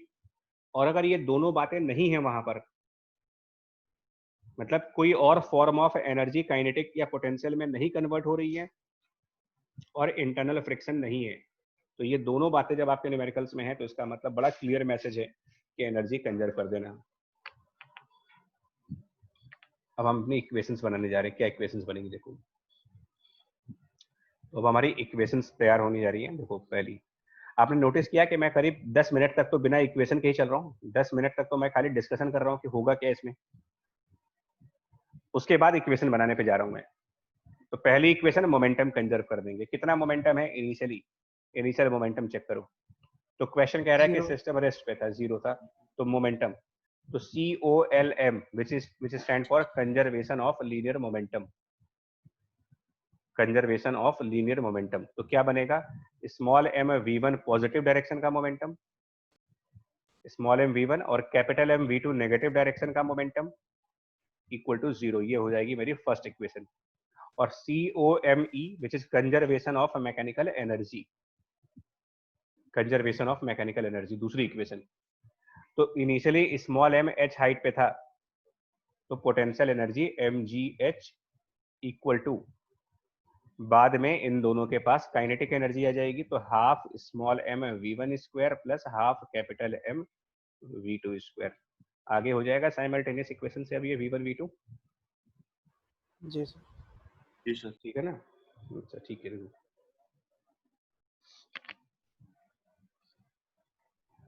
तो छोड़ दे रहे हैं इसको। इक्वेशन मेकिंग का काम ज्यादा बड़ा काम नहीं होता, वो मुश्किल से आधे मिनट का काम है, हाफ मिनट का, अगर आपकी एनालिसिस सही होगी ना क्वेश्चंस की। सर और बच्चा एक मिनट बस सुन ले, अभी एनालिसिस में आप ये देख लेना कि what is inside system what is outside system, बस ये डिसाइड करिए, ताकि आपको ये मालूम चले कि क्या इंटरनल फोर्स है क्या एक्सटर्नल फोर्स है, तो ये डिसीजन ले पाओ कि मोमेंटम कंजर्व होना है कि नहीं होना है और एनर्जी कंजर्व होनी है कि नहीं होनी है। आप पूछो क्या पूछ रहे थे आप। सर अगर इसी चीज को सर मतलब जो वेज है इसको सर एक बॉडी मान के कर रहे हैं तो सर फिर उसमें कोई सर वो आएगी क्या पोटेंशियल एनर्जी, क्योंकि वो उसका जो सेंटर ऑफ मास होगा वो ऊपर होगा कहीं। नहीं तो कैपिटल M तो हॉरिजेंटल मोशन कर रहा है, कैपिटल M का सेंटर ऑफ मास कहीं होगा भी अगर तो उसकी हाइट नहीं बदल रही ना, पोटेंशियल एनर्जी तो कांस्टेंट रहेगी कैपिटल एम की। कैपिटल एम कोई ऊपर नीचे तो मूव कर नहीं रहा, वो हॉरिजॉन्टल मोशन कर रहा है। तो कैपिटल एम की पोटेंशियल एनर्जी अगर होगी भी तो वो चेंज नहीं हो रही होगी। Okay sir. ठीक है, नेक्स्ट देखो। सर हाँ जी सर वही पिछले इस सवाल में सर, अगर फ्लोर पे फ्रिक्शन होता, वेज पे ना होता फ्रिक्शन तो नहीं कराते मोमेंटम कंजर्व। देखिए आप ये भी क्यों मान के चल रहे हो कि दुनिया का हर न्यूमेरिकल मोमेंटम और एनर्जी कंजर्वेशन से होगा ही, ऐसा नहीं होता। देखो सर हो सकता है, एक मैं सुन लो, इनका आंसर देते हैं। फ्रिक्शन हो सकता है तो भाई तभी तो आप इतने सारे चैप्टर पढ़ते हो, न्यूटन लॉ पढ़ते हो, वर्क एनर्जी से पढ़ते हो और मोमेंटम पढ़ते हो। ये 3-4 चैप्टर क्यों पढ़ते हो कि अगर मोमेंटम कंजर्वेशन से न्यूमेरिकल नहीं होगा तो न्यूटन लॉ से हो जाएगा, न्यूटन लॉ से मान लो नहीं हो रहा तो वर्क एनर्जी से होगा। ये एक्चुअली 3-4 मेथड्स बताए जा रहे हैं आपको। तो कहीं कहीं पर मोमेंटम का मेथड ज्यादा आसान पड़ेगा, कहीं पर एनर्जी का मेथड ज्यादा आसान पड़ेगा, कहीं पर न्यूटन लॉ ज्यादा आसान पड़ता है। और यही पूरी मैकेनिक्स है कि यही तुमको प्रैक्टिस करके समझना है कि किन न्यूमेरिकल्स में मोमेंटम वाला मॉडल ज्यादा अच्छा है, किन न्यूमेरिकल्स में एनर्जी वाला मॉडल ज्यादा अच्छा है और किन न्यूमेरिकल्स में न्यूटन लॉ वाला मॉडल ज्यादा अच्छा है। ये कंसेप्ट होता है। सर हाँ सर इस वाले क्वेश्चन में जो सिस्टम लिया है वो छोटा वाला ब्लॉक और बड़ा वाला वेज लिया है, तो सर ब्लॉक तो मूव कर रहा है लेकिन वेज मूव नहीं कर रहा। सर इसमें हम लोग ये मतलब क्या कहेंगे कि ये जो सिस्टम है वो वर्टिकल डायरेक्शन में मूव कर रहा है कि नहीं कर रहा?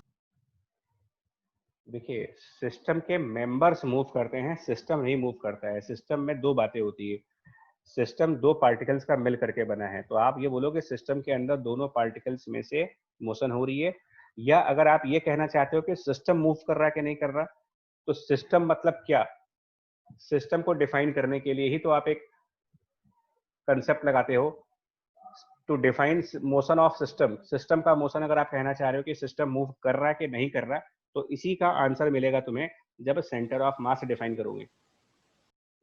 वो सेंटर ऑफ मास को इंट्रोड्यूस किया जाता है एक सिस्टम के बारे में ये बोलने के लिए कि सिस्टम में मोशन है या नहीं है।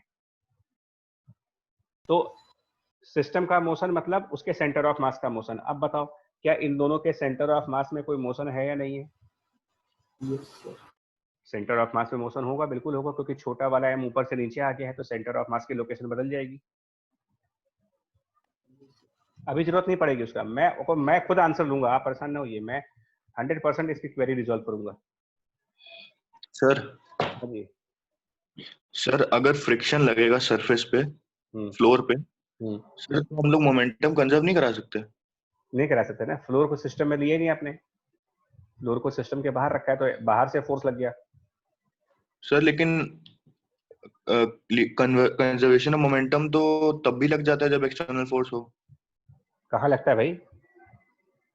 एक्सटर्नल फोर्स होने पे कहाँ से मोमेंटम कंजर्व करा रहे हो, क्या बात कर दी भी? अरे अभी यही तो समझा रहे हैं आपको, यहाँ पर न्यूटन लॉ पूरा पूरा बदल दिया तुमने यार। यही तो कहा जा रहा है कि एक्सटर्नल फोर्स नहीं होना चाहिए, कोई सिस्टम आइसोलेटेड होना चाहिए, नो एक्सटर्नल पुश और पुल।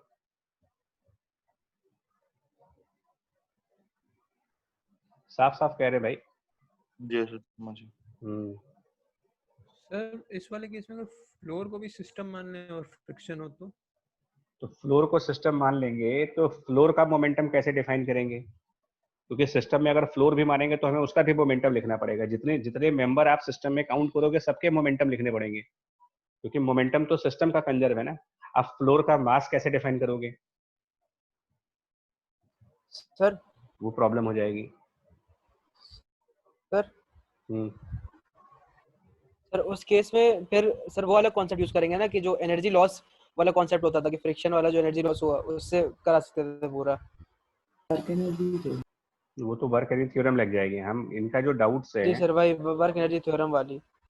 इनके डाउट ये है कि मतलब ये वाला क्वेश्चन फिर उससे सॉल्व होगा। नहीं हो पाएगा, नहीं हो पाएगा, बात मानिए नहीं हो पाएगा, क्योंकि फ्लोर पर वेज कितना डिस्प्लेसमेंट करेगा ये पता है हमें? क्या हमको पता है कि फ्लोर के ऊपर वेज कितना डिस्प्लेसमेंट करेगा? No sir. और मान लो पता चल भी गया तो फ्रिक्शन की वैल्यू कितनी होगी ये पता है हमें?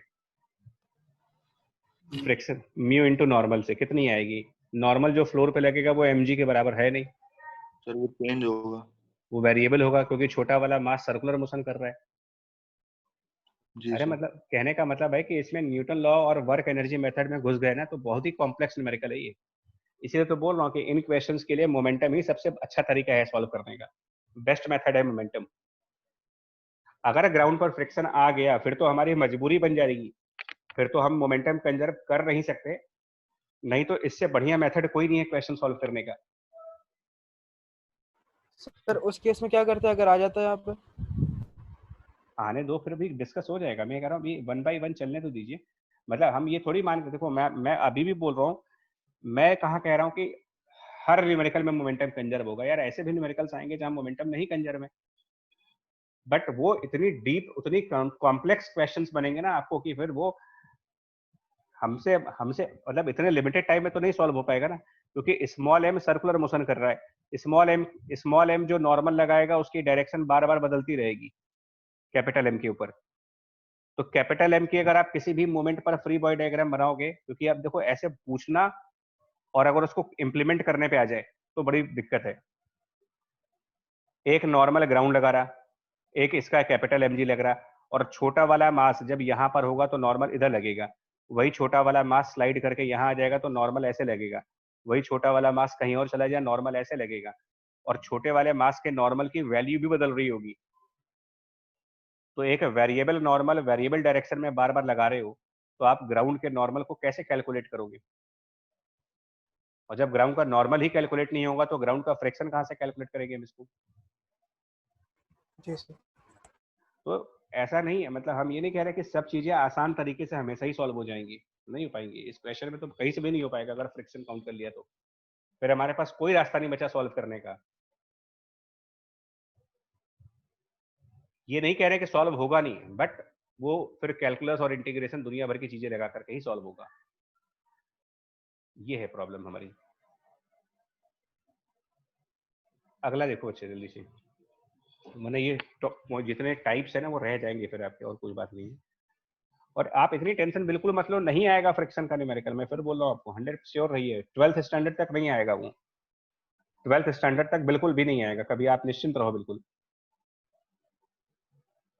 वो ना इंजीनियरिंग के पार्ट्स में आते हैं यार, जो आप लोग क्वेरीज पूछ रहे ना वो पार्ट ऑफ बीटेक सिलेबस हो गया होता है, लेकिन वो उसके लिए जो, क्योंकि देखिए जो मैथमेटिक्स पिछले क्वेश्चन में आपने पूछी है लगनी है, वो मैथमेटिक्स आप मैनुअली नहीं करोगे। उनके लिए क्या होता है, बीटेक्स में मैथमेटिकल सॉफ्टवेयर आएंगे, फिर ऑटोमेटिक प्रोग्राम्स होते हैं उनमें, तो आप वैल्यू डालो वो सब सॉल्व कर देंगे। देखिए इसमें क्या करना है ना, वेज है और हमने बाहर से एक छोटे मास को v वेलोसिटी से इस वेज के ऊपर प्रोजेक्ट किया है। मतलब एक ये जो वेज कैपिटल एम देख रहे हो ये रेस्ट पे था, स्टेशनरी वेज था, और हमने बाहर से एक छोटा मास लिया है स्मॉल एम मास, उसको एक v नॉट वेलोसिटी दी और उसको वेज पर प्रोजेक्ट किया। ठीक है ना, मतलब छोटे वाले मास को वेलोसिटी दी है, बड़े वाले मास में कोई वेलोसिटी नहीं है, wedge is initially at rest, सब कुछ फ्रिक्शनलेस है यहाँ पर, एवरीथिंग फ्रिक्शनलेस। तो ये छोटा वाला मास कितनी मैक्सिमम हाइट तक स्लाइड कर सकता है वेज के ऊपर, ये पूछ रहे हैं आपसे। Maximum height raised by small M relative to the initial level, ये स्मॉल एम कितना कितना ऊपर तक जा सकता है, यहाँ पर कितनी डिस्टेंस तक स्लाइड कर सकता है। तो देखो क्या होगा इसमें, अगर हम इसको एनालाइज करना चाहेंगे तो इसमें होगा क्या, पहले तो आपको ये बता दें कि ये वेज जैसे जैसे मतलब ये बॉडी स्लाइड करेगी वैसे वैसे जो हमारा वेज है ना ये थोड़ा सा पीछे शिफ्ट करता जाएगा। और कौन से फोर्स की वजह से पीछे शिफ्ट करेगा, आपको आइडिया लग रहा है इसमें, ये वेज किस फोर्स की वजह से पीछे शिफ्ट कर रहा है? मतलब ऐसा कौन सा फोर्स है जो इसको पीछे लेके जाएगा? Normal force. ठीक है, मतलब दोनों के बीच का कांटेक्ट फोर्स होगा जो इसको पीछे लेकर के जाएगा मान लो। और हम ये कह रहे हैं कि जो छोटा वाला मास है वो इसके ऊपर स्लाइड कर जाएगा, यहाँ कहीं पर मान लो चला जाएगा। तो किसी भी टाइम पर क्या होगा, इस वेज में एक मोशन आएगा, मान लो इसके पास एक v वेलोसिटी आ जाएगी। अब ये बताइए छोटा वाला मास जो है, छोटा वाला मास एक तरीके से क्या ये कैरीड बाय नहीं है? Is it not carried by capital M? Carrier वाला कंसेप्ट जो न्यूटन लॉ में हम बार बार लगाते हैं। जी सर। Yes sir. तो जब कोई चीज कैरी करी जाएगी तो छोटा वाला मास अगर बड़े वाले मास में कैरी हो रहा तो क्या छोटे वाले मास में वेलोसिटी भी नहीं आ जाएगी? ये कंसेप्ट तो कॉमन है ना। ट्रेन का एग्जांपल मैंने बार बार दिया है आपको। मैंने बार बार आपको ट्रेन का एग्जांपल दिया है कि अगर आप ट्रेन v स्पीड पर चलती है और ट्रेन हमेशा पैसेंजर्स को कैरी करती है, तो जितने पैसेंजर्स को वो कैरी करेगी उन सारे पैसेंजर्स में क्या v वेलोसिटी नहीं हो जाएगी? अनटिल कि वो पैसेंजर ट्रेन के अंदर खुद कोई मोशन ना कर रहे हो।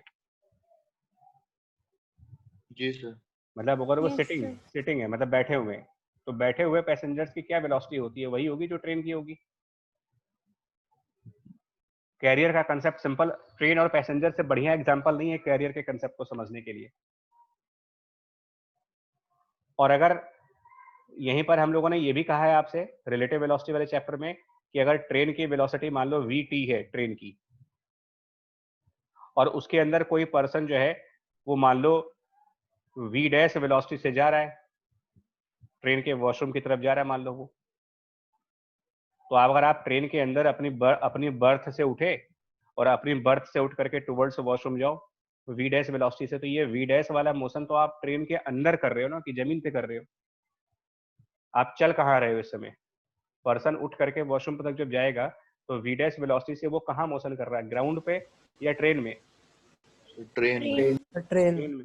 तो इसकी एक्चुअल वेलोसिटी क्या कहलाएगी फिर? इसके लिए यही कंसेप्ट डाउन स्ट्रीम और अप स्ट्रीम रिवर में लगा देते हो।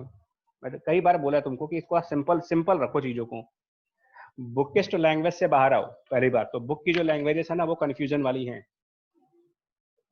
फिजिक्स को आसपास देखना स्टार्ट करो, आसपास की सिचुएशन में समझने की कोशिश करो इसको, तो आपको हमेशा आसान लगेगा। ये कोई भी चीज कैरी करेगी तो हमारा कैपिटल एम हमारा कैरियर है इस समय, वेज ये कैरियर है, और कौन कैरी हो रहा है इसके ऊपर? छोटा वाला। तो जिसको आप कैरी करोगे वो वेलोसिटी तो उसमें हमेशा रहेगी। हाँ, उसमें कुछ एडिशनल वेलोसिटी ऐड हो सकती है अगर ये कैरियर के ऊपर कोई मोशन कर ले। मतलब अगर पर्सन ट्रेन के अंदर चलना स्टार्ट करे तो ये इसकी एडिशनल वेलोसिटी है, नहीं तो ट्रेन वाली वेलोसिटी तो थी ही इसके पास। पर्सन अगर ट्रेन में ना भी चले तो भी पर्सन की वेलोसिटी आप ट्रेन के बराबर बोलोगे ग्राउंड फ्रेम से। हाँ, अगर पर्सन वॉक करना स्टार्ट कर दे तो वो एक्स्ट्रा वेलोसिटी हो गई, इसकी वो प्लस हो जाएगी। तो ऐसे ही ये छोटा वाला मास क्योंकि बड़े वाले मास के साथ कैरी हो रहा है तो इसकी v वेलोसिटी है, तो इसकी भी v वेलोसिटी है। हाँ, छोटे वाले मास में कुछ ऐड कर सकते हैं अगर ये छोटा वाला मास कैपिटल M के ऊपर चल रहा होगा तो। लेकिन जब मैक्सिमम हाइट आ जाएगी तो क्या होगा? अगर ये छोटा वाला m मैक्सिमम हाइट पर आ चुका है तो क्या कैपिटल M के ऊपर ये और कोई मोशन करेगा, या फिर कैपिटल M के रिस्पेक्ट में स्टेशनरी होगा? वो तो स्टेशनरी हो जाएगा। हाँ, तो ये रुक गया, इसका मतलब यही इसकी फाइनल वेलोसिटी है।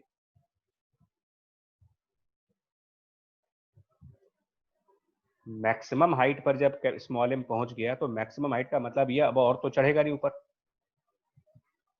तो इसका मतलब हम कैपिटल M के अंदर कोई मोशन नहीं कर रहे हैं, लेकिन क्योंकि हम कैपिटल M के साथ कैरी हो रहे हैं उसके साथ, तो हमारे पास कैपिटल M वाली वेलोसिटी तो रहेगी ना।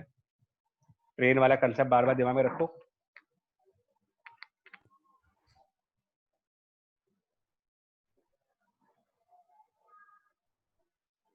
आ रहा है इसे समझ में सर? जी सर। नीचे नहीं आएगा सर? नहीं वो तो अरे बाद में नीचे आएगा, ये तो अभी ये फाइनल स्टेज थोड़ी है। मतलब ये maximum height for a moment होगा ना, ये परमानेंट थोड़ी है कि वहीं रुक जाएंगे हम जाकर के, फॉर ए मोमेंट। हाँ जी बताओ। अच्छा सर, इस वाले में जैसे वी डैश जो वी नॉट है सर, इसका कोई स्पेसिफिक डायरेक्शन है सर, वो चेंज होता रहेगा इस सर्कुलर मोशन में, तो सर फाइनल जो वी का डायरेक्शन आएगा जो इनिशियल आएगा सर, उसमें वो भी तो कंसीडर किया जाएगा इसमें? कर रहे हैं जो ना, एंगल बनेगा ले रहे हैं, डायरेक्शन ले रहे हैं अभी। फराज तुम कंसेप्चुअली आउट ऑफ ट्रैक जा रहे हो, लेकिन मैं फिर बताऊंगा। तुम क्वेश्चंस में मैथमेटिक्स सर्च कर रहे हो, मैं फिर बोल रहा हूँ क्वेश्चन में मैथमेटिक्स में सर्च करो। क्वेश्चन में ये लॉजिक्स ढूंढो जो यहाँ पर हैं।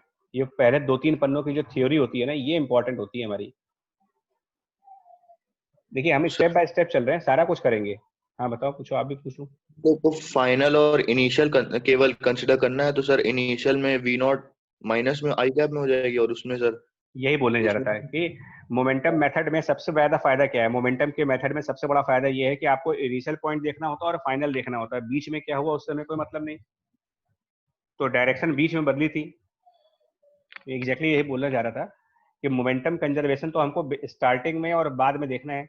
तो स्टार्टिंग पर भी हम लेफ्ट साइड पर मूव कर रहे थे और अभी भी लेफ्ट साइड जा रहे हैं, बीच में क्या हुआ उससे हमको मतलब ही नहीं है कोई।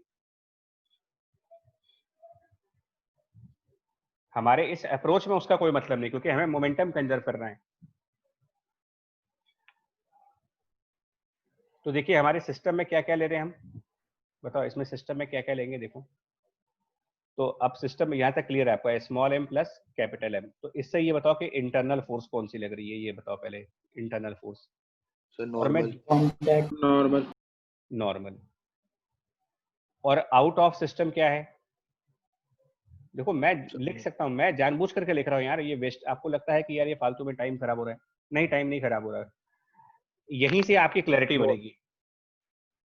आउट ऑफ सिस्टम में फ्लोर यानी कि अर्थ, कुल मिलाकर के अर्थ मान लेते हैं, अर्थ फ्लोर अर्थ पे ही है, तो उससे एक्सटर्नल फोर्सेस कौन कौन सी लग रही वो देख लेंगे। तो नॉर्मल एंड एमजी।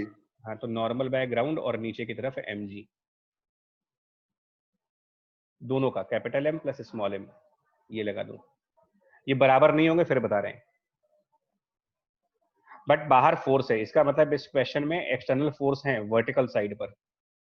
तो हम क्या कहेंगे, मोमेंटम हॉरिजॉन्टल डायरेक्शन में कंजर्व। अब लगाओ इसका कंजर्वेशन क्या होगा। इनिशियल कितना मोमेंटम है, इनिशियल हॉरिजॉन्टल मोमेंटम। तो अब के एक काम करो ना, लेफ्ट को ही पॉजिटिव मान लो, तो नेगेटिव बोलने की चक्कर ही खत्म हो गया। तो आप इनिशियल मोमेंटम लिखोगे तो इनिशियली एम वी नॉट है, और बाद में कैपिटल एम और स्मॉल एम दोनों के पास सेम वेलोसिटी वी है। ये हमारी फर्स्ट इक्वेशन हो गई। दूसरा, इंटरनल फोर्स में क्या कुछ ऐसा है जिसकी वजह से एनर्जी लॉस हो जाए। नॉर्मल की वजह से ना एनर्जी लॉस होती है ना गेन होती है, ध्यान रखिएगा, क्योंकि नॉर्मल का वर्क सिस्टम के लिए जीरो होता है, ठीक है। और इंटरनल कोई फ्रिक्शन है नहीं, और ना कहीं बाहर से किसी एनर्जी का कन्वर्जन हो रहा है कि मैकेनिकल में कोई चीज कन्वर्ट हो रही है, साउंड से मैकेनिकल आ रहा है, केमिकल से मैकेनिकल आ रहा है, न्यूक्लियर से मैकेनिकल आ रहा है, ऐसा कुछ तो हो नहीं रहा है। इस प्रोसेस में कोई केमिकल रिएक्शन तो है नहीं, ना कोई न्यूक्लियर रिएक्शन है, तो कोई कन्वर्जन ऑफ एनर्जी भी नहीं है और कोई इंटरनल फ्रिक्शन भी नहीं है। इसका मतलब इस क्वेश्चन में मैकेनिकल एनर्जी भी कंजर्व होगी। मैकेनिकल एनर्जी आप इस क्वेश्चन में कंजर्व करा सकते हो, कोई प्रॉब्लम नहीं है इसमें। तो मैकेनिकल एनर्जी जब कंजर्व कराएंगे तो initial kinetic energy half M V not square will be final kinetic energy, जिसमें हम इन दोनों को टोटल मास में कन्वर्ट कर सकते हैं, क्योंकि दोनों सेम वेलोसिटी पे चल रहे हैं। और ये छोटा वाला मास अगर h हाइट पे पहुंच गया तो उसमें एक पोटेंशियल एनर्जी भी आ जाएगी mg h की। ये हमारी सेकंड इक्वेशन हो गई। ये समझ में आया second equation, conservation of energy कैसे लिखी है। ठीक है ना, बस इतना। दो इक्वेशन फिर हो गए हमारी, इसमें से v निकाल सकते हैं और h। पहले फर्स्ट इक्वेशन से v आएगा, फर्स्ट इक्वेशन से v की वैल्यू सेकंड इक्वेशन में सब्स्टिट्यूट करनी है और सेकंड इक्वेशन से h की वैल्यू निकालनी है जो कि मैक्सिमम हाइट है। सर पूछो। सर एक बार कैरी करने का मतलब फिर से समझाओ। कैरी बच्चा मतलब, अब कैरी करने का मतलब, देखिए हम लोग अपनी जनरल लाइफ में कभी कभी कोई सामान होता है किसी चीज के ऊपर रख करके, देखो जितने भी आपके ये व्हीकल्स होते हैं, जितने भी पब्लिक ट्रांसपोर्ट्स है, ट्रक, ट्रेन, ये सब कैरियर की तरीके से कुछ ना कुछ सामान इसमें जाता है कि नहीं जाता है, आप ये बताओ। कैरी करने का आपका सिंपल तरीके समझाता हूँ आपको। ये क्या सामान ढोने वाली चीजें नहीं है कि सामान एक, भाई गुड्स ट्रेन का तो नाम ही यही है कि सामान एक जगह से दूसरी जगह लेके जाओ। तो इनका मतलब ये होता है कि जब कोई चीज हम ट्रांसपोर्टेशन के लिए यूज करते हैं, ट्रांसपोर्टेशन का मतलब होता है कि हमने कोई चीज, जैसे मान लो आपसे ये कहा जाए कि भाई एक प्लेटफॉर्म है और वो प्लेटफॉर्म चल रहा है वी वेलोसिटी से, सुनना, और उसके ऊपर आदमी खड़ा है, तो ये आदमी वॉक कर रहा है या क्या कर रहा है। अगर सिर्फ खड़ा है, स्टैंड है उसके ऊपर, तो क्या हम ये नहीं कह सकते कि इस आदमी को ये प्लेटफॉर्म ढो करके ले जा रहा है, बताओ। Yes. ये प्लेटफॉर्म आदमी को ढो करके दे नहीं जा रहा है, उसको उसको उसको आगे नहीं लेके जाएगा। तो ये आदमी कैरी हो रहा है, कैरी हो रहा है। कैरियर कौन है इसमें? कैरियर मतलब उठा कौन रहा उसको? तो इस पर्सन की क्या वेलोसिटी कहोगे अगर ये पर्सन प्लेटफॉर्म के ऊपर खड़ा है और प्लेटफॉर्म चल रहा है v वेलोसिटी से? v कहेंगे। अब अगर ये पर्सन प्लेटफॉर्म पर चलने भी लगे तो, मतलब प्लेटफॉर्म तो चल ही रहा था और पर्सन उस प्लेटफॉर्म पे चलने लगे, मतलब ये v और पर्सन का मूड बदल गया, वो कह रहा है कि हम इसके ऊपर चलेंगे v डैश वेलोसिटी से। तो अब आप इन v प्लस वी डैश कर दीजिएगा ये कंसेप्ट। कैरियर का पिछले वाले क्वेश्चन में वो कैरियर कह दो, कैरियर का कंसेप्ट देखो, जरूरत थोड़ी है कैरियर बोलेंगे, लेकिन उसकी जरूरत थी हमको पिछले क्वेश्चन में। पिछले क्वेश्चन में शायद उसकी जरूरत नहीं थी हमें, है ना। इसमें कहाँ जरूरत है? इसमें स्मॉल एम अब अलग होने जा रहा है इससे। देखिए कहाँ कैरियर कहाँ हुआ है, स्मॉल एम इधर भाग रहा है, कैपिटल एम इधर भाग रहा है, दोनों अलग होने जा रहे हैं। तो ये कैरियर थोड़ी हुआ। जिस समय आप वेलोसिटी निकाल रहे हो उस समय कहाँ कैरियर है? उस समय small M right, capital M left, ये तो अलग हो गए एक दूसरे से। अगला देखो यार, ये एक पेंडुलम है जो कि कैपिटल एम मास के ब्लॉक से अटैच है और इसकी मैक्सिमम हाइट निकालनी है। पेंडुलम एल लेंथ के स्ट्रिंग से अटैच है, फिर से यहाँ पर व्हील्स कनेक्टेड है, रेल्स है और एक कैपिटल एम करके एक ब्लॉक है। तो इस पेंडुलम को वेलोसिटी v दी गई है, इसको कोई वेलोसिटी नहीं दी गई थी, मतलब जो ब्लॉक था ये इनिशियली रेस्ट पे था। तो ये ब्लॉक इनिशियली रेस्ट पर एल लेंथ का पेंडुलम, पेंडुलम के साथ एक मास m अटैच किया है, मास को वेलोसिटी v दी गई है। रेल्स फ्रिक्शनलेस हैं, कोई फ्रिक्शन नहीं है, तो ये पेंडुलम ऐसे ऑसिलेट करेगा। लेकिन जब ये ऑसिलेट करेगा तो क्वेश्चन पूछे कि इसकी मैक्सिमम हाइट कितनी बनेगी, एक पेंडुलम की मैक्सिमम हाइट। लेकिन प्रॉब्लम ये है कि पेंडुलम को जिस पॉइंट से सस्पेंड किया जा रहा है, जहां से पेंडुलम को लटका रहे हैं हम, जिस पॉइंट से, ये पॉइंट मतलब नॉर्मल कंडीशंस में हम क्या होता है, नॉर्मल कंडीशंस में हम पेंडुलम को कहां से सस्पेंड करते हैं? अगर हम देखें इन नॉर्मल कंडीशंस, तो नॉर्मल कंडीशंस में हम पेंडुलम को सस्पेंड करते हैं फ्रॉम अ फिक्स सरफेस, मतलब जिसको आप बेसिकली सीलिंग कह देते हो, छत से लगा देते हो। अब सीलिंग जो होती है वो एक फिक्स्ड ऑब्जेक्ट है, वो कभी चलेगा ही नहीं। यहाँ पर वो काम नहीं है। यहाँ पर जो पॉइंट ऑफ सस्पेंशन है वो हमने कैपिटल एम मास से लगा दिया है, और कैपिटल एम एक मतलब कार जैसी है जिसके नीचे पहिए लगे हैं, और पहिए जो हैं वो रेल्स पर मूव कर सकते हैं, व्हील्स पर चल सकते हैं। तो ये सिचुएशन का फर्क आ चुका है। अब देखो इसमें क्या करेंगे। देखिए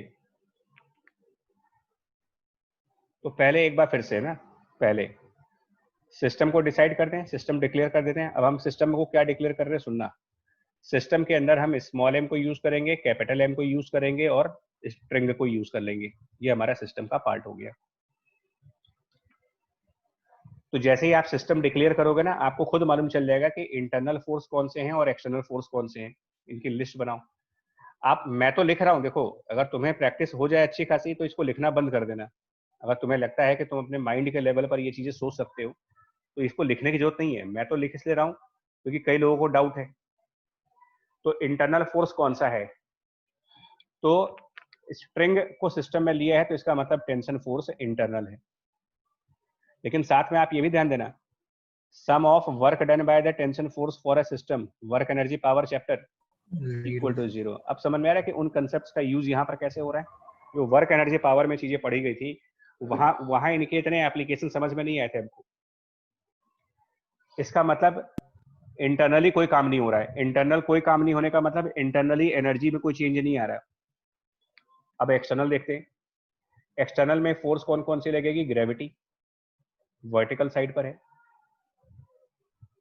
नॉर्मल वो भी वर्टिकल है। इसके अलावा कोई फोर्स बता दे। फ्रिक्शन नहीं है यहाँ पर, नहीं है ना। इसके अलावा कोई फोर्स तो है नहीं। जी sir. Means no external horizontal force. सीधा सा ये कंक्लूजन। मतलब momentum, sum of momentum in the horizontal direction conserve.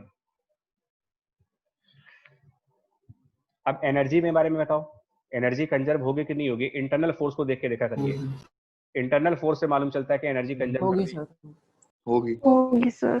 तो ऑल्सो एनर्जी मैकेनिकल कंजर्व। तो ये होता है कि क्वेश्चन को पहले थ्योरेटिकल लेवल पर समझा जाए। अब आते हैं मैथमेटिकल लेवल पर इसके।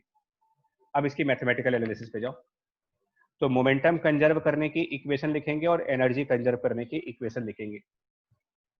अब कैसे लिखेंगे? तो जब ये पेंडुलम मैक्सिमम हाइट पे जाएगा ना, तो ये मोशंस होंगे इन ब्लॉक्स के यार। मतलब ऊपर जो ब्लॉक लगा रखा है ना, ये ब्लॉक चलेगा। जानते हो कैसे? देखो फिर से एक बार समझना इस कंसेप्ट को, वरना फिर दिक्कत होगी। अभी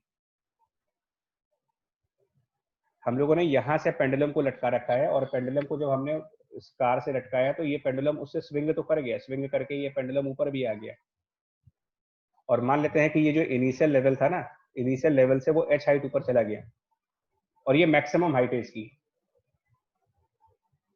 तो क्या इसमें भी कैरियर वाला कंसेप्ट नहीं समझ में आ रहा आपको? कि अगर कैपिटल एम v वेलोसिटी से है और उसी से कोई चीज लटक दी है। मूवीज में सीन नहीं देखते हो क्या? हेलीकॉप्टर से सीढ़ी लटका देते हैं और सीढ़ी पर कोई चढ़ जाता है, तो क्या हेलीकॉप्टर उसको कैरी नहीं कर रहा है? जी सर, अगर हेलीकॉप्टर है, Yes, sir. उससे अक्षय कुमार के मूवीज देखो, हेलीकॉप्टर वाली एयरलिफ्ट, सीढ़ी लटका दी, सीढ़ी के ऊपर चढ़ गए, तो क्या अक्षय कुमार आगे नहीं जाएंगे, खाली हेलीकॉप्टर आगे जाएगा? जाएगा। तो फिर मूवी है तो भाई रियल लाइफ में भी होगा, यानी कि ये v स्पीड से आगे जाएगा भाई, क्योंकि कैरियर है ये। फिर से मतलब इस पेंडुलम को कैपिटल M कैरी कर रहा है थ्रू द स्ट्रिंग। अब क्या इसकी अपनी भी कोई वेलोसिटी है? इस पेंडुलम की अपनी भी कोई वेलोसिटी है अगर ये मैक्सिमम हाइट पर आ चुका है तो? नहीं सर, नहीं सर। बस हो गया कंसेप्ट, कहानी खत्म हो गई। अब लगाओ इक्वेशंस, मोमेंटम कंजर्व करो। तो शुरुआत का मोमेंटम स्मॉल m v0 है, प्लस कैपिटल M तो रेस्ट पे था, बाद में capital M plus small m into v, दोनों के पास सेम वेलोसिटी हो गई। एक इक्वेशन ये बनी। और एनर्जी कंजर्व कराओ, तो इनिशियल काइनेटिक एनर्जी होगी हाफ m v0 स्क्वायर, बाद वाली kinetic energy half small m plus capital M v square, और पेंडुलम h हाइट पे चला गया तो पोटेंशियल एनर्जी। ये दूसरी इक्वेशन हो गई। हो जाएगा ये क्वेश्चन अब? Yes sir. Yes sir.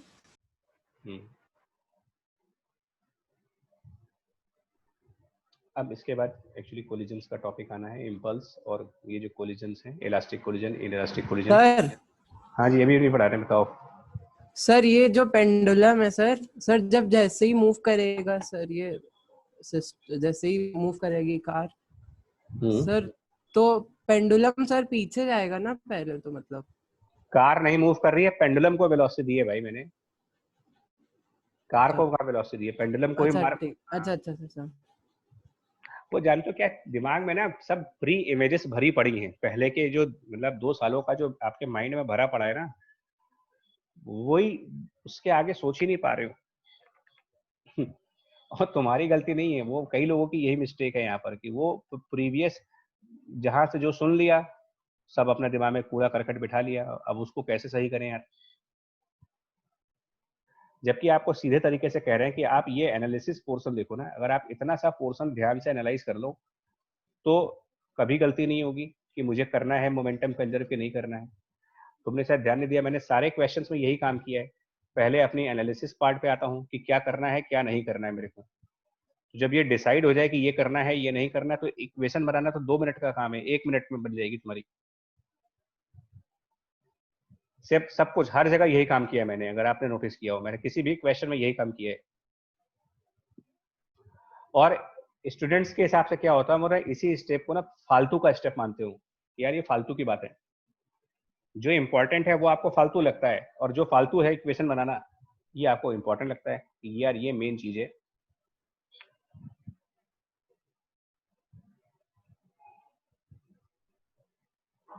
तो ये जो टाइप्स मैंने बताया, रिकॉइल एक टाइप है। अब उसमें मैंने पर्सन का लिया है, इसमें बुलेट और गन आ सकता है। दूसरा ये जंप करने वाला है। इसमें और भी वैरायटी ऑफ क्वेश्चंस हैं, कई सारे क्वेश्चंस हैं इसके अंदर, बट आइडिया सिर्फ यही है कि अगर कहीं पर जंपिंग हो रही है तो जंपिंग वाले क्वेश्चंस में भी ज्यादातर केसेस में मोमेंटम कंजर्व होता है। इनमें एनर्जी कंजर्व होती है क्या जंप करने वाले क्वेश्चंस में? क्वेश्चन आएगा यार, इसमें एनर्जी कंजर्व होगी? सर होगी, नॉर्मली लग रहा है अंदर। बच्चा ध्यान से सुनो। अच्छा, सिस्टम के अंदर small M plus capital M है। स्मॉल एम एक पर्सन है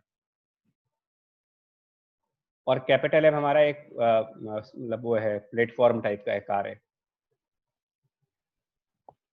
पर्सन्स के केसेस में एनर्जी कंजर्व नहीं कराते हैं क्योंकि पर्सन के केसेस में पर्सन की बॉडी की भी एनर्जी आती है और वो मैकेनिकल एनर्जी का पार्ट नहीं होता, वो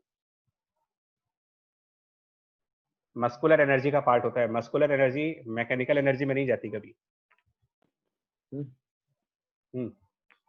सर जैसे अगर वो जंप करेगा आगे तो सर मतलब कैपिटल एम और स्मॉल एम के बीच में फ्रिक्शन प्रेजेंट है, क्योंकि बिना फ्रिक्शन के वो सर आगे जंप नहीं कर पाएगा। हाँ, वो भी कह सकते हो। तो फ्रिक्शन है तो नहीं हो पाएगा। लेकिन फ्रिक्शन वर्क करेगा? स्टैटिक फ्रिक्शन होगा, काइनेटिक फ्रिक्शन होगा? स्टैटिक। तो उसका वर्क सिस्टम के लिए 0 होता है। जी सर। एक्चुअली मस्कुलर एनर्जी आएगी भाई, मसल्स कॉन्ट्रैक्ट और स्ट्रेच होती है ना जब चलते हैं तो। Yes, non mechanical work. हाँ, सर तो अगर सब कुछ हम लोग पॉइंट पार्टिकल मान रहे हैं तो मैन को भी पॉइंट मान लेंगे? मान तो लीजिए, लेकिन यहाँ पर एक्सेप्शनल केस है। यहाँ पर हम लोग डिस्क्लेमर लगा देते हैं कि जहाँ पर पर्सन आ जाए ना वहां पर मस्कुलर एनर्जी इन्वॉल्व होती है और उसको आप अप्रोक्सीमेशन में नहीं डाल सकते, कभी नहीं डाल सकते, क्योंकि अगर उसको अप्रोक्सीमेशन में डालेंगे तो वर्क एनर्जी थ्योरम भी फेल कर जाएगी, कंजर्वेशन ऑफ एनर्जी भी फेल कर जाएगा। मतलब इसके साथ साथ एक लिमिटेशन लगाई गई है कि मस्कुलर एनर्जी अगर क्वेश्चन में इन्वॉल्व है तो आप उसको इक्वेशंस में काउंट नहीं कर सकते। और एनर्जी कहाँ कंजर्व है भाई? दोनों सिस्टम रेस्ट पे थे, 0 एनर्जी थी और उसके बाद दोनों चल रहे हैं, तो कहाँ से आई काइनेटिक एनर्जी? हाँ सर ठीक है। तो भाई कहाँ से आ गए? पोटेंशियल एनर्जी तो बढ़ी नहीं, क्योंकि ना किसी की हाइट ऊपर नीचे हुई है, तो पोटेंशियल एनर्जी चेंज हुई नहीं, काइनेटिक बढ़ गई। कहाँ से आई होगी? तो पर्सन के मसल्स से आई होगी, जो खाया पिया होगा वो उससे ही आई होगी। तो ये कन्वर्जन है एनर्जी का।